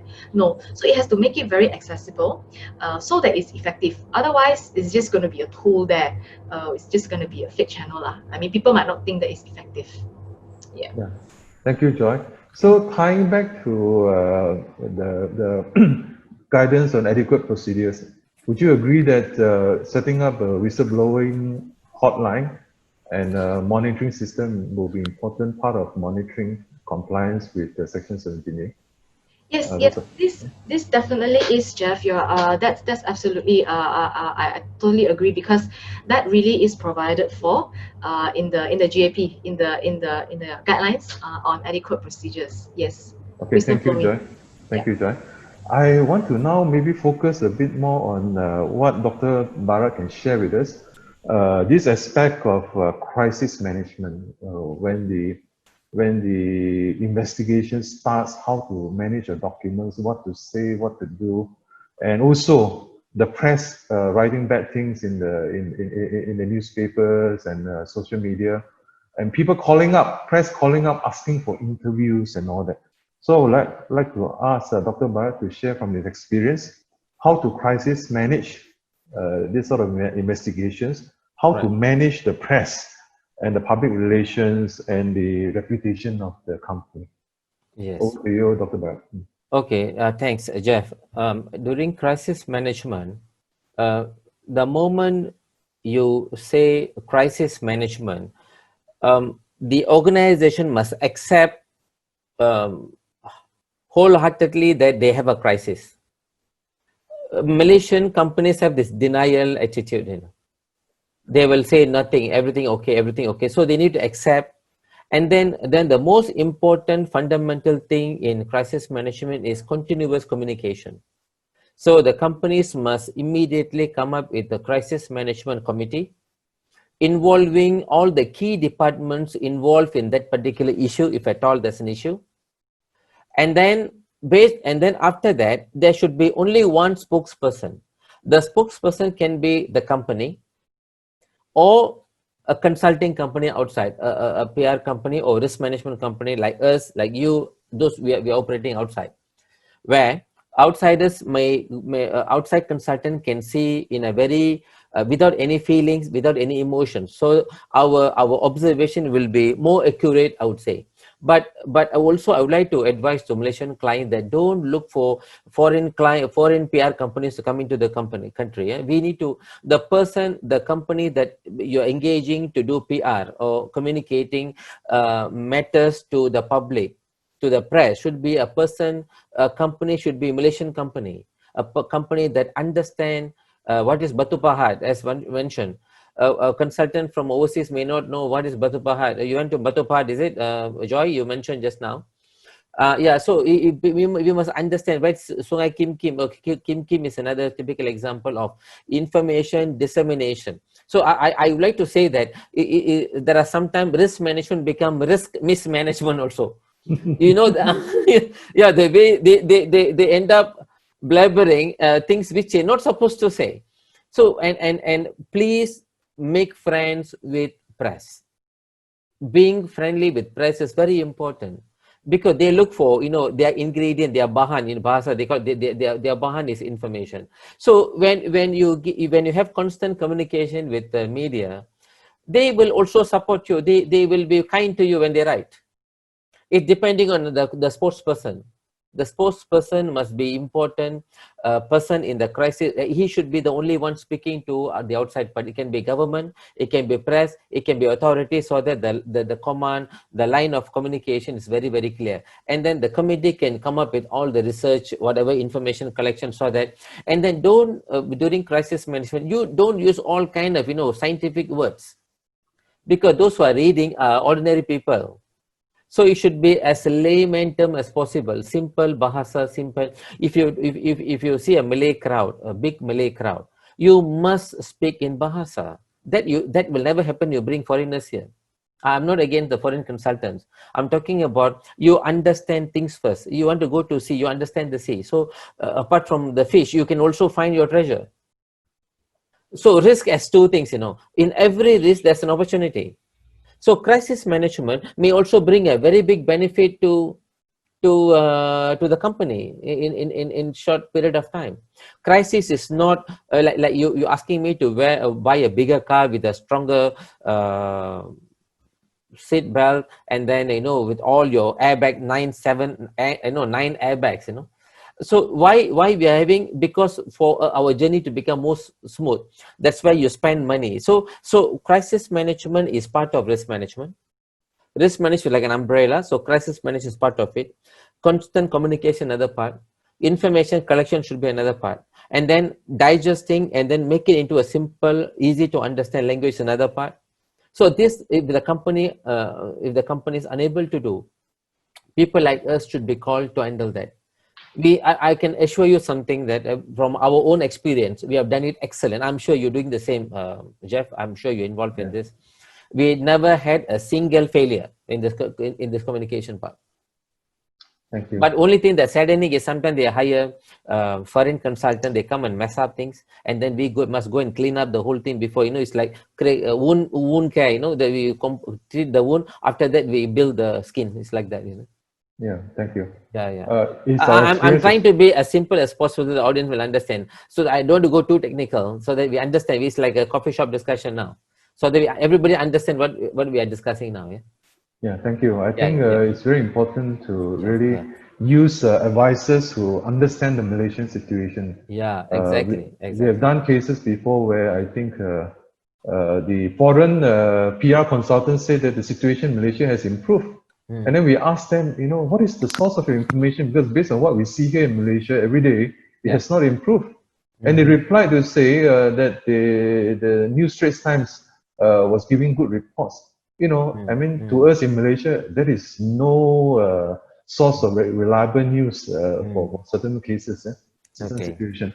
So we did come across a situation like this, and I think I cannot underscore the importance of highlight the importance highlight the importance of risk management, risk management and crisis management here, because you know it is my personal experience that sometimes we can win in a court of law on all the issues, but if the public relations and the press outside writes a very bad press about the company, and then the public opinion is against the company, you can actually lose in the end, because you win in a court of law, but lose in the court of public opinion. You eventually lose, because then the politicians have to step in and do something about it. So crisis management and how you manage the press and your reputation is very important.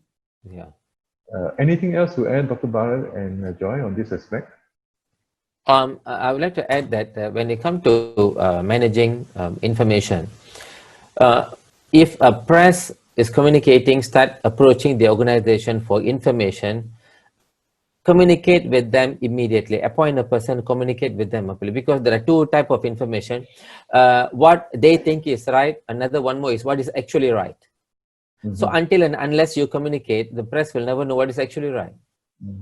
Yeah, so that's my 2 cents. Yeah, thanks. I can also add that sometimes it is better to control the information that goes out.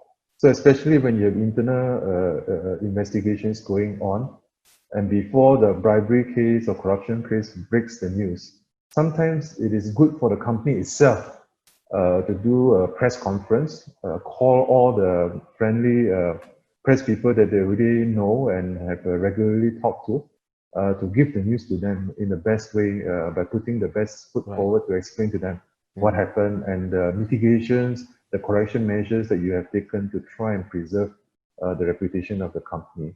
Oh yes. Saying things like, in terms of corporate liability, the directors and top management have done everything else to comply with adequate measures, provided the training, did everything they could. And when this thing happened, they are providing cooperation to the investigation authorities and trying to make sure that the company's interest is continued to be protected, and also the customers as well as suppliers' interests are also protected. Right. Absolutely. Yeah. Maybe it's really 11:40. We want to leave some time for question and answer. Yes. So maybe before we do that, I will just ask Joy to quickly complete the last part of her presentation, which is about, I think it's about actions to be taken to ensure an organization has a defense against Section 17A enforcement. Over to you, Joy. Thank you, Jeff. Yes, so we're going to now go through some suggested actions, right? What should commercial organizations in Malaysia do to ensure that they have adequate procedures in place and therefore a defense? Now, of course, first and foremost is you get the slides later, so don't worry. So I'll just tell you. I think it's more effective that way now. First of all, is of course you have to prepare and implement an organization's ABC procedure, your anti-bribery and corruption policy and procedure. So the GAP has also made it clear that there are areas that you should cover, right? So what are those areas? Conflicts of interest. People have all these external business interests. How are you going to handle that? Your staff. How do you know if your staff is not part of your supplier and vendor, right? So conflicts of interest, gifts. What are the situations? How do you handle gifts? Now, do you want to be clear that you have a no gift policy or not, right? No, and if you have a no gift policy, then what are the exceptions? Corporate gifts, that might be. Now, entertainment. what amounts to entertainment, right, is taking somebody out for lunch entertainment, golf trip, some people do karaoke, right, entertainment, and hospitality, donation and sponsorship. This is very important as well. How sometimes donations are not looked at just as donations, they can be very negative.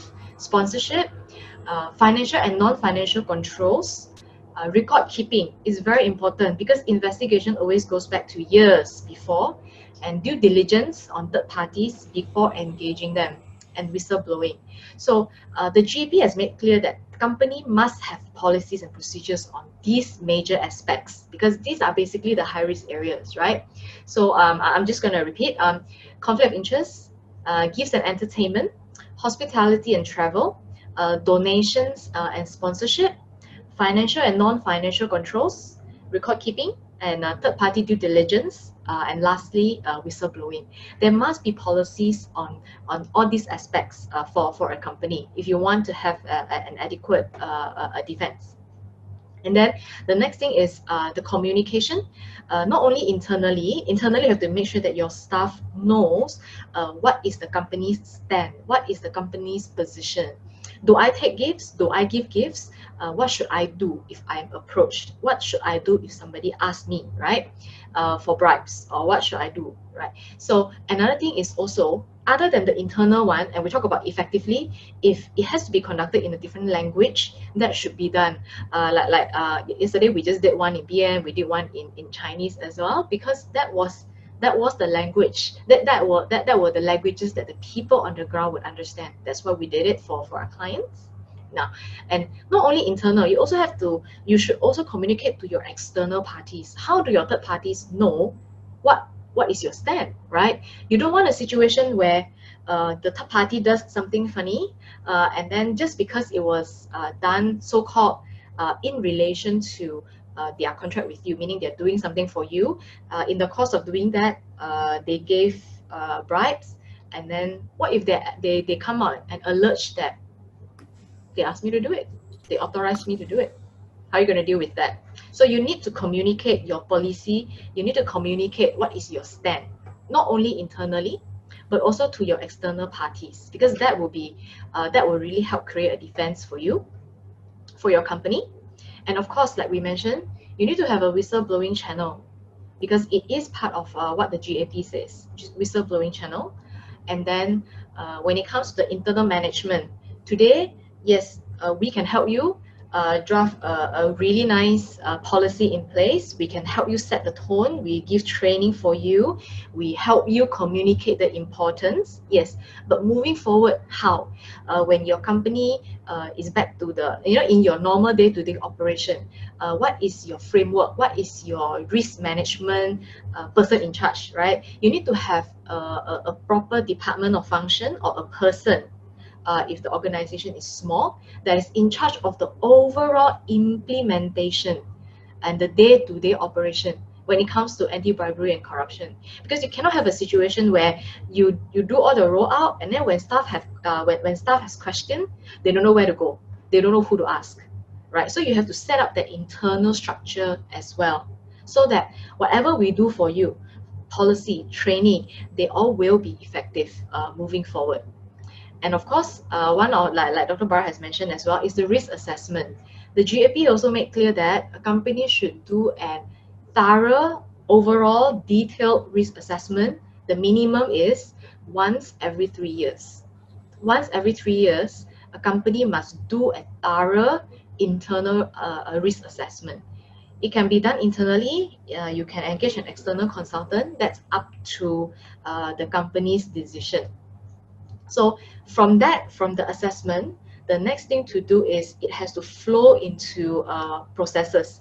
So it will help if the company, after doing the assessment, can prove that the outcome of the assessment is actually put into the policies and procedures, because that basically proves that you're taking the outcome of your review very seriously, and you are taking very specific actions to plug the gaps and to basically strengthen your link. Because in risk management, we always say, when you are only as strong as your weakest link. So the internal assessment, the risk assessment, is to find out your weakest link, and then you plug the gaps. For a lot of organizations, it is always down to the third parties. It's always down to the third parties. How do you manage them? So this kind of review is required. Now, another way is you do a risk register. You need to basically do it in writing and have it on record. What are your high risk areas, right? You have to review your relationships, internal and externally. Who are the third parties and external parties that you're dealing with? Do you even know who are the people in your company that are talking to the authorities? Who are the people that's helping you deal with MITI and MIDA? Who are the people that's helping you to deal with your BOMBA for your fire certificate? If you really don't know, right, then that's very high risk, because you essentially do not know who is, number one, liaising with public officials on your behalf, and number two, what are they saying, what are they doing, what are they giving? You need to know all that. That's why you need to come up with you need to assess, and you need to have it in writing, because that will be your defense that you have done something. And all these processes and policies are, of course, always subject to updates, like Dr. Bharat mentioned at the beginning. Business environments change, business change, operations might change as well. How do you make sure that your policies continues to be effective, 2 years down the road, or even 6 months down the road? Yeah, so you have to set it all up, appoint a person in charge, and make sure that it's continuously improved. Right, it's continuously improved. And of course, how do you know that it's really effective? You have to monitor, you have to do sampling, you have to review it, right? Otherwise, you wouldn't know whether the policies and the procedures that you have put in writing, whether they are really being followed on the ground. Because bearing in mind, under Section 17A, it essentially is saying that the top will be liable and responsible for the actions of those people at the working level. They will be responsible for the actions of those on the ground. So how do you have the assurance that after we come in and help you do all these policies and procedures, your people are really following it? Internally, you have to set someone to monitor it for you. Yeah, and of course, last but not least is the training bit. You always have to train so that your staff, they are aware. You don't want the first instance where MACC comes and investigate. The first thing that all the staff was saying would be, I didn't know. My boss never told me. My boss didn't say this. I never knew we had an ABC policy. I didn't know my company got SOP. I didn't know I need approval. Then, koyak lah. The defense definitely will koyak. If the first thing that the staff is going to tell the regulator is, I didn't know, nobody told me. So you need to think about that when you do your implementation. And the employment contract bit is also another thing that you can do. A lot of people are revising their employment contract to make sure that they communicate very clearly to the staff what they cannot do and what they should not do. And if they ever do it, what will happen to their employment relationship? That is one part, that is a quick win that many people can do, because all that you need to do really is just internally revising your employment handbook for a lot of people. So that's a very good quick win that I know a lot of organizations have done. That's why I think a lot of HR people were very concerned about 17A, because they were all thinking about how should they then revise their employment handbook so that people who do all these funny things on the ground, they are held accountable for their action. Yeah, so that's one. And another one is you can do ISO. There is an ISO. Okay, ISO is not only for company operation. There is a ISO on ABMS. This is the 37001. ISO 37001. That is basically the ABMS, Anti-Bribery Management System. Now, you can consider being getting yourself certified for your ABMS. We know that we have clients who are talking to us about it as well, how to do ABMS and how to be sure that it really is effective. Now, so there are a lot of things that companies can do. We talked about how high the risks are, but we also want to be very clear in the communication, and it is this. Yes, it is very high risk, but there are things that you can do, actions that you can take to manage the risks, and that's what we have been talking about the whole day. So to really be effective is you need to really sit down and think what do you need to do, right? So what are the actions that you need to take right after this? Yeah. So yes, Jeff, those are some very practical handles that I would like to share with everyone. So over to you, Jeff, or perhaps Thank you. Yeah. Thank you, Joy. I just would like to add that in the course of our work, we do a lot of IPOs and public listed companies work, as well as foreign companies buying Malaysian companies, M&A transactions as well. So part of our due diligence work include reviewing for compliance with Section 17A under this new environment here, under this new legal situation. And we often come across people who copy paste other people's policies, or they bought some templates of some company secretary that was selling it. And actually, I think this is really not good enough, because the people are not trained, there's no whistleblower policy. So I think it would be in everyone's interest, every company's interest in Malaysia, in fact, to really do a proper review of their existing systems or whatever they have, rather than being caught in a situation where the MACC walks in and all the inadequacies are there, and there's no adequate procedures and no proper defense to defend the management and the directors. I wonder whether Dr. Bharat, you have anything else to add before we go into question and answers? Dr. Bharat, yeah. You need to no, I'm good. No, it's okay. We go into the question Q&A first. Yeah. Okay, good. I think Joy has explained very clearly. I wanted to mention about 3701. She has mentioned. Yeah, thank you. Okay, do we have any question from the participants? Tyler, do you have any questions that anyone has posed to you yet? Yeah, so one of the questions that I received was, are small organizations like SMEs and partnerships held to the same level, same standard as large organizations like GLCs or MNCs in relation to Section 17A, MACC, GAPs? The answer is yes. Yeah. Go ahead, Dr. Bharat. No, yeah, the answer is yes. Corruption, you give 20 ringgit, still corruption. You give 2 million, also corruption. Corruption is corruption. I think yes, you're liable. Yeah. The other aspect is also that the defenses is really, what have you done? Of course, you can say you're a small company and all that, but actually for small companies, it's easier to train your people and communicate with them. And for large companies with thousands of employees, let's say, I think some of the growth manufacturers have 15,000 employees. Every single one of them has to be trained. They have even a bigger job than you. So to me, it's the same responsibility, like Joy has indicated, to put in the measures required to protect the directors and the management. So for smaller companies, I would have thought that it's easier to do it. Policies, talking to them, telling them, warning them about gift policies and things like that. Don't know whether Joy have any more to add on this. I think the fear is that small and medium enterprises are small companies, so their resources may be less. What is your view on this? Yeah. So yes. Jeff is absolutely right. So he basically said what I wanted to say. Yes, the liability is the same regardless the size of the organization.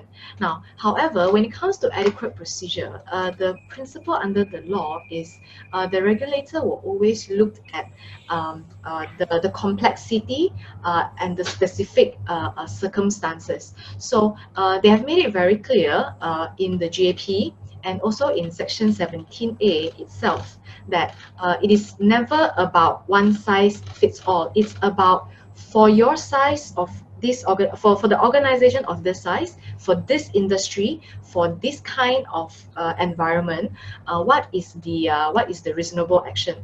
So it's never really about one size fit all. And in fact, if I may add on about the copy and paste policy and just change the company name part, if any, I would like to add that this kind of action, in the eyes of the regulator, not only does it not help, I think it will actually put the company in a deeper, the company will be digging a deeper hole, because when the regulator sees this, they will have no other way but to form this impression: this company is never serious about anti-bribery and corruption. They only bother to copy and paste. That's why this whole thing is a sham. It actually puts the company in a more difficult position to defend itself if it really wants to do a copy and paste, because it just makes things worse, really. Yeah. Thank you, Joy. I think for us, we have developed a simple, questionnaire to help our clients see whether they have put in adequate procedures or not. Those of you who are, attending this session today, feel free to contact us. We will provide you a copy of the questionnaire or memorandum of compliance that we have drawn up, that we use in our work actually to review all these companies for compliance with Section 17A. So perhaps that can help you as well. And if you feel that helps, feel free to contact us if you have any other questions as well. Are there any questions from anyone else in the audience?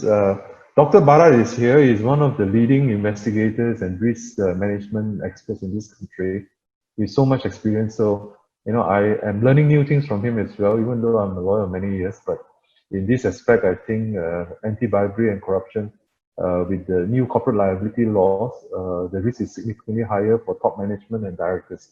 So feel free to make use of this opportunity to ask Dr. Bharat questions, anything that you're not clear about. Joy, you can ask as well if based on your experience, because we can see a lot of things from law and compliance and helping the clients defend and all that.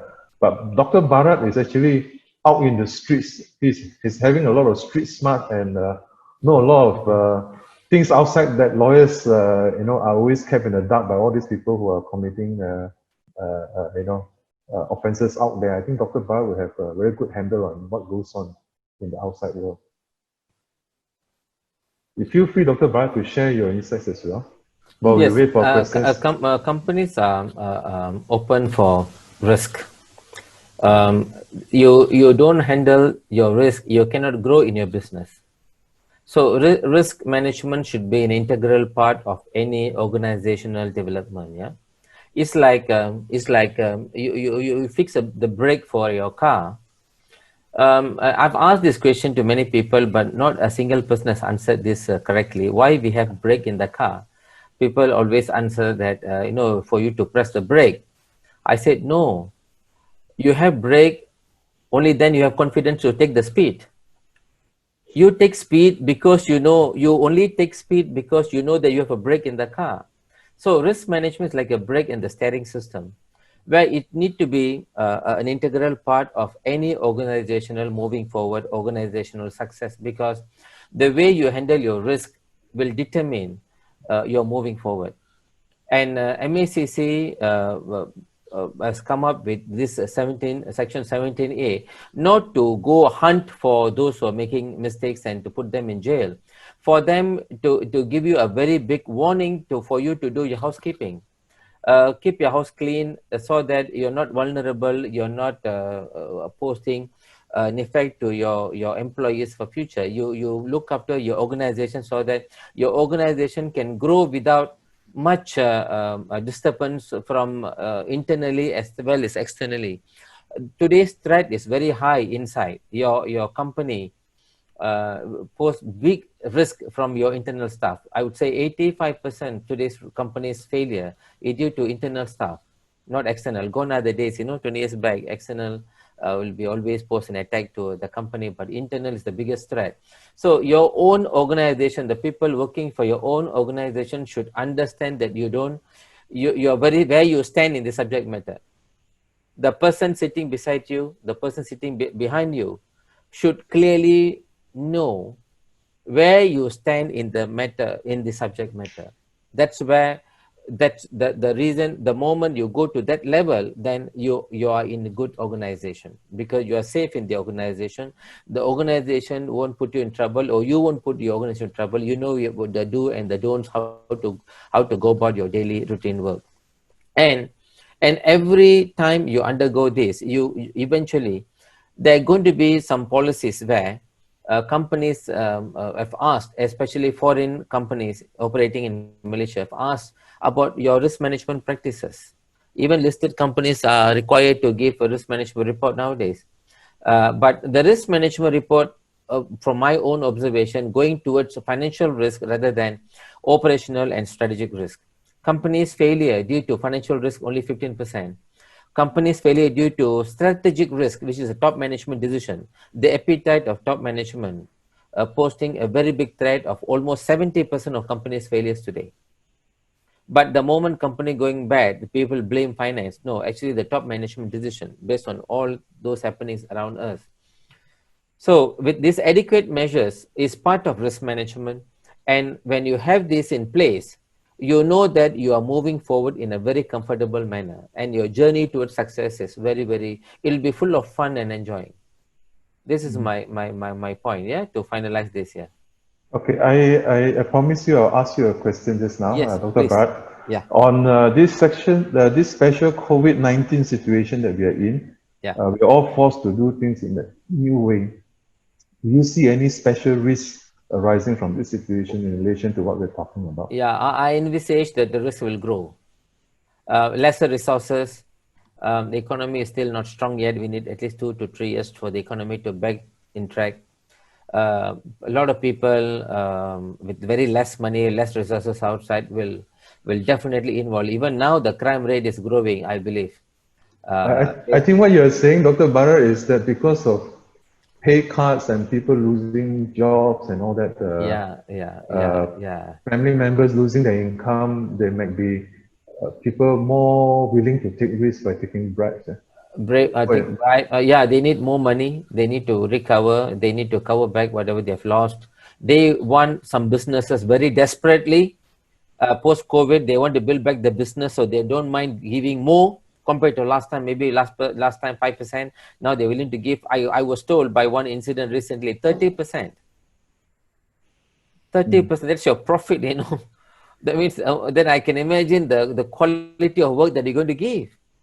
Actually, this is quite disturbing, because very disturbing. For people like us who are affected by the crisis, we have to give discounts on our fees to get work. But what you're saying is that the other end is also happening. People are promising bribes to get the jobs, right? Yeah, it is moreover this something to do with construction. So one fine day, fine morning, some big accident they take place, and you're going to lose lives. So what I'm saying is we need to be very clear where we stand in the subject matter. That's why Section 17A is a bigger scale of housekeeping, where they're asking you to put your house in order. If not, we're going to go all out for you. We will go till the end. It's 20 years and 1 million. That is a minimum. It's minimum 1 million. Yeah. Thank you, Dr. Bharat, for your sharing. Because from your feedback, it would seem that it is even more risky now with this COVID-19 situation, with the economic crisis going on. Exactly. It's people high are risk bribing more, and So I think while top management and directors are focused on saving the company in this crisis, also be careful that bribery might be happening as well. Yeah. Okay. Any other question? I think, Joy, you have some people asking questions. Yeah. I received a question from a participant. So basically the question is, can we share our thoughts why Section 17A talks about giving and not acceptance? Is the company not liable for acceptance under 17A? Okay, maybe I can also just highlight this question also, because it just struck me that earlier on I asked Dr. Bharat about this. Yeah?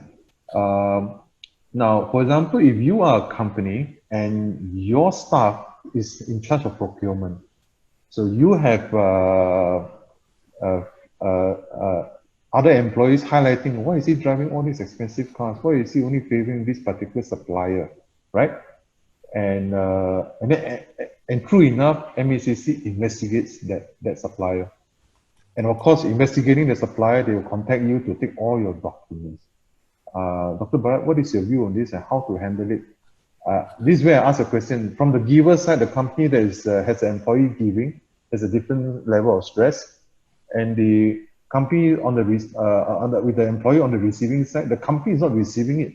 but the employee is receiving it because, you know, these are their suppliers, right?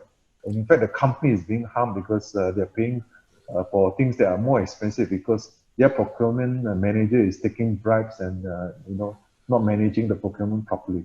Yeah. Let's have your views on this. Thanks. Yeah, because at the end of the day, who's is the beneficiary? Section 17A clearly mentioned that the beneficiary and at the end of the day is the company. When you cannot tell that, okay, my company is making money, but whatever that my procurement does is none of my business. I do not know. You cannot say that statement anymore. You are still liable. So it's your responsibility to keep open your eyes big, do a procurement, risk management, or supply chain integrity. We say when we named it as supply chain integrity. And then having 3 quotation, people asking for 3 quotations. So I always ask clients, if having 3 quotation, does it mean that you have fulfilled your risk management basic guidelines? People simply can come up with 3 quotations, you know, the same day. The same supplier can come up with 3 quotations. You know, so you need to have from time to time, even the suppliers need to be interviewed. The suppliers, we need to look for new customers and then see whether they can, the old customer, the supplier doing the same thing or any inferior products. You know, any supplier cannot be simply giving money to anyone. Eventually they will compromise on the quality.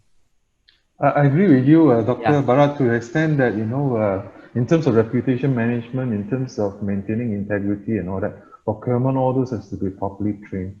But I think this question is asking it from a different angle. I think this question is asking us, since the offense under Section 70A is on the giver, and the board of directors is going to be liable for the same offense, right? If they have not, do not have adequate procedures.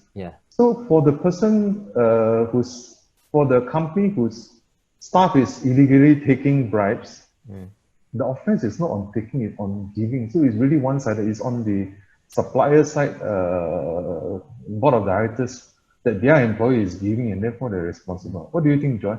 This is a very good question. It did strike me just now. Yeah, it's a very, very good question. Now, first of all, I don't think the Parliament has really, I'm not aware if they've really spoken or explained this point, but from what I can see is a few things. Number one is Section 17A clearly wants to deal with the act of giving. Now, when it comes to the act of receiving, it's already covered by the existing provision under the MACC Act. We have the 16A and B that covers the giving and the receiving of bribes. Now, when it comes to receiving bribes, usually the receiving party will receive on a personal capacity. I mean, that's very practically speaking. Nobody, because the organization will not receive, the person will not receive the bribe and then let it be accounted, and then pass it on to the organization. You see, that is not usually the case, right? That's usually not the case. The case is usually an individual give bribes on behalf of the company in order to win deals. Now, the reason of Section 17A, it actually aims to hold corporates and the top guys accountable. The explanation was actually this: all this while, a lot of people will not get their hands dirty. So they will either outsource it to a third party, right, a person's associated, or they will let the people at the bottom of the food chain do it. What is the reason? The reason is so that when these people at the bottom are caught, you send them to jail, right? But the fruit of corruption has always been enjoyed by the corporation and next, the top level. This is why in the UK they roll out corporate liability, and this was also why in Malaysia we adopted similar provision. Now, the real purpose of Section 17A is they want to deal with this situation where the fruit of bribery is always enjoyed and reaped by the organization and the top level management. So that actually is the intention behind it. That's why it deals very specifically with the giving, because a person gives in order to gain something. The receiving will be dealt with, it's not dealt with in 17A because I believe it will be dealt with under the existing framework, the existing MACC Act, giving and receiving of bribes. Yeah. So, Joy, can you confirm that? So in terms of directors and senior management of companies, only those whose employees are giving, they should be really worried, right? Because those who are receiving, the employee illegally receiving don't benefit the company, even though the directors might have put in all the adequate procedures in place, but they will never be called upon to give a defense if their employee received, right? Because it doesn't seem to, Section 17A doesn't seem to address the giving part, and therefore a director of a company should be liable if his employee receives a bribe. Now, if we read the provision of the law literally, it really only talks about giving, right? Giving or promises to give. Yes. Yeah, it does. But I think we will, what we normally will advise is we look at it in the entire context. The entire context itself. And to be honest, if the although directors does not have to worry, in a sense, theoretically might not be liable for the employees receiving. I believe if the top management has very proper procedures in place, all these things will still come into light. This is where I think the whistleblowing really will be very helpful.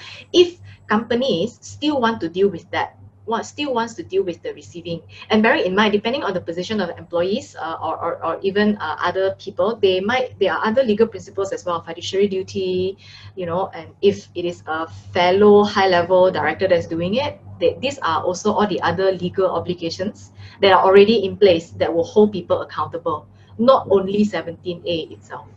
Yeah, I fully agree with this, because it's quite ridiculous to say, in case our people give, we should have a training, but in case they receive, we don't have to worry about it, because then, miscommunication and people get mixed up and all that, you get yourself into really serious trouble when you actually give. So I think the sound takeaway from this, the sound lesson to take away from all this is, provide proper training, provide adequate procedures for the whole thing. Yeah, don't divide into give and receive. Don't take unnecessary risks like that, because people are the people. They might forget, they might not do things properly, and then later on you can get yourself into a serious problem. I think Joy, there's a second question as well, right? You want to get up and see whether Dr. Barathan has any view as well? Yeah, so the second one is very specific. It's also a very specific question. It's also a very good question. Now the question reads this: Section 17, sub 8, defines commercial organization. So talking about the definition, so are cooperatives not governed under 17A? For example, DFIs, development financial institutions. So I think the question is, what are the organizations, what are the entities covered by Section 17A? So I think it will help if I just try to pull out and share the definition. And so meanwhile, Jeff and Dr. Bharat, if you have any view, I'll read the question again. Section 17A sub 8 defines commercial organization. The definition of commercial organizations are cooperatives not covered under 17A, such as DFIs, development financial institutions. As far as I know, if I may say my say, as far as I know, cooperatives are not involved in this. They are not part of this. Am I right to say that? Can you please, from the legal side? Only companies under Companies Act. Yes, and partnerships. Yeah, and partnerships, yes. Yeah. So here's the definition. Yeah. Now, however, a lot of all these other bodies, I would like to say, for example, your DFI, or even FI itself, they are already existing. What do you call it? First of all, there are already existing framework in place governing these type of institutions. So for me, my perspective is always this: we don't only look at the law in isolation. We don't look at one section or one legislation in isolation. Now, for DFI and FI, I mean under the DFIA, the Development Financial Institution Act, and also Financial Services Act, Islamic Financial Services Act, these acts already have a very stringent requirements in terms of the expectation, how they should conduct themselves. So they are already governed in that sense, and bear in mind their license may also be revoked. May also be revoked if there are any this kind of non-compliances. An additional one is for a lot of these these regulated institutions, we're talking about a lot of fit and proper criteria in place. So to be honest, the top level already has enough incentives to make sure that they really put in place sufficient procedures and policies to make sure that all this hanky-panky does not happen. So yeah, I hope it answers that question. Yes. So if there's if there's any other clarification that you want, please let me know. Yeah. I think, Joy, I was quite curious why the definition didn't include body corporate, no? Because body corporate would have extended to other organizations as well. Yeah. Yeah. Maybe for our own education, I think we should take a look at the Hansard, the parliamentary Hansard, when they discuss this to see whether they deliberately excluded cooperatives or not, because it doesn't seem to be covered here. But that covers under other section, like section 2023, I think 16, if I'm not mistaken. Yeah. We have another question, which is a very good question from one of our participants. Is the director of a holding company liable for bribery acts done by employees in his subsidiary company? So I think, Joy, you want to handle this legal question, the differences between holding company and subsidiary. Will a director of a holding company be liable for bribery done at the subsidiary level by employees of the subsidiary? Okay, it's a very good very good question as well. Director of holding company, will they be found liable for acts done by employees in the subsidiary company? Now, let's go back first of all to the concept under 17A. Again, the law is drafted in a very wide manner, so it talks about persons associated, right? Now, so the question now is this: the most straightforward way that I will look at it is this. Is this subsidiary, okay, or the employee of the subsidiary company, is this a person associated with the holding company or not? Yeah, is this a person associated? And so practically, we are looking at the functions that is being carried out by the employee, by the subsidiary, the role of the subsidiary. We're looking at that. We are also looking at the control. Yeah, because for example, if you're talking about a subsidiary, we are looking at a situation where there is enough shareholding to have control, where the holding will have control. So in this circumstance, then possibly, yes, the holding company may be put in a position to defend itself. That's yes.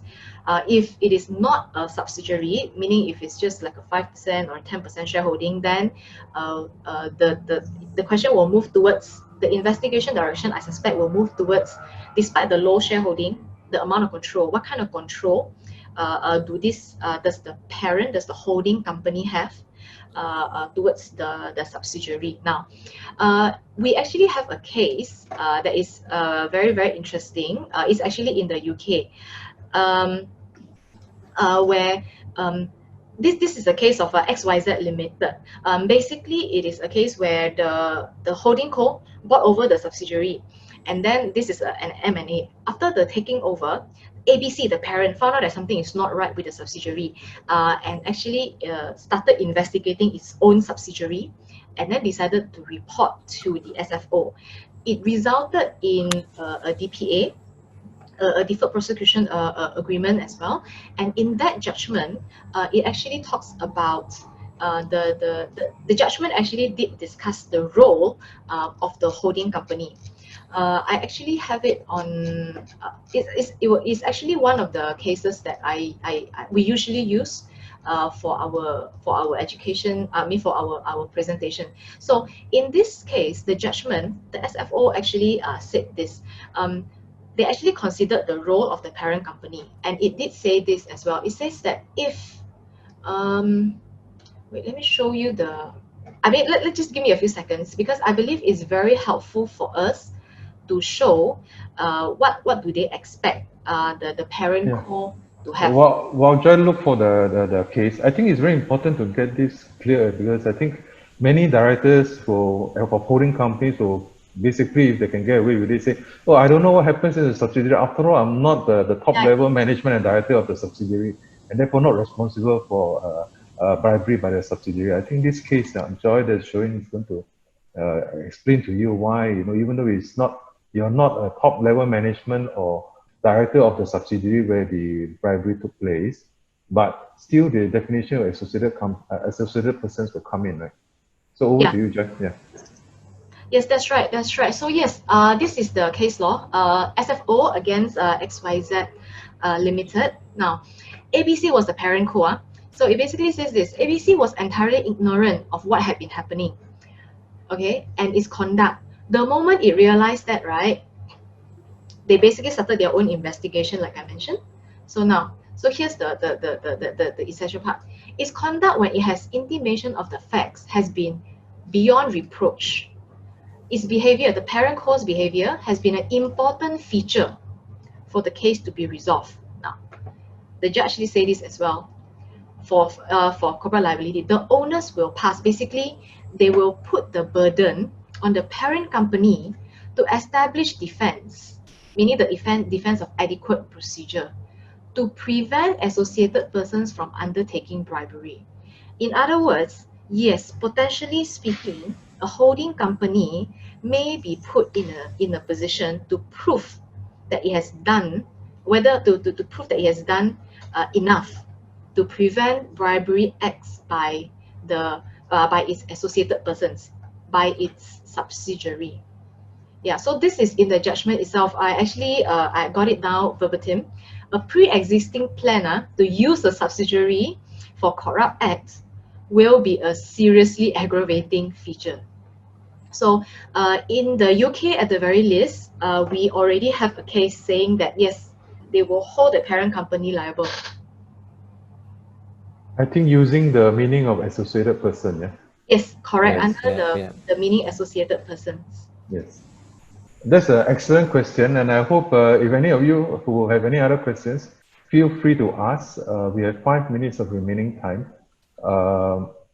Let us know if you have any additional questions.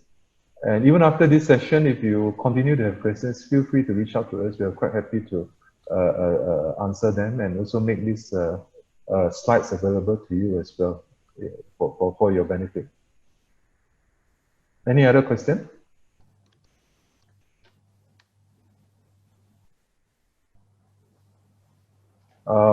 If not, I think it's my chance to ask Dr. Bharat any last minute nuggets of wisdom to share with us, and also to Joy, and then after that we hand the time to Tyler.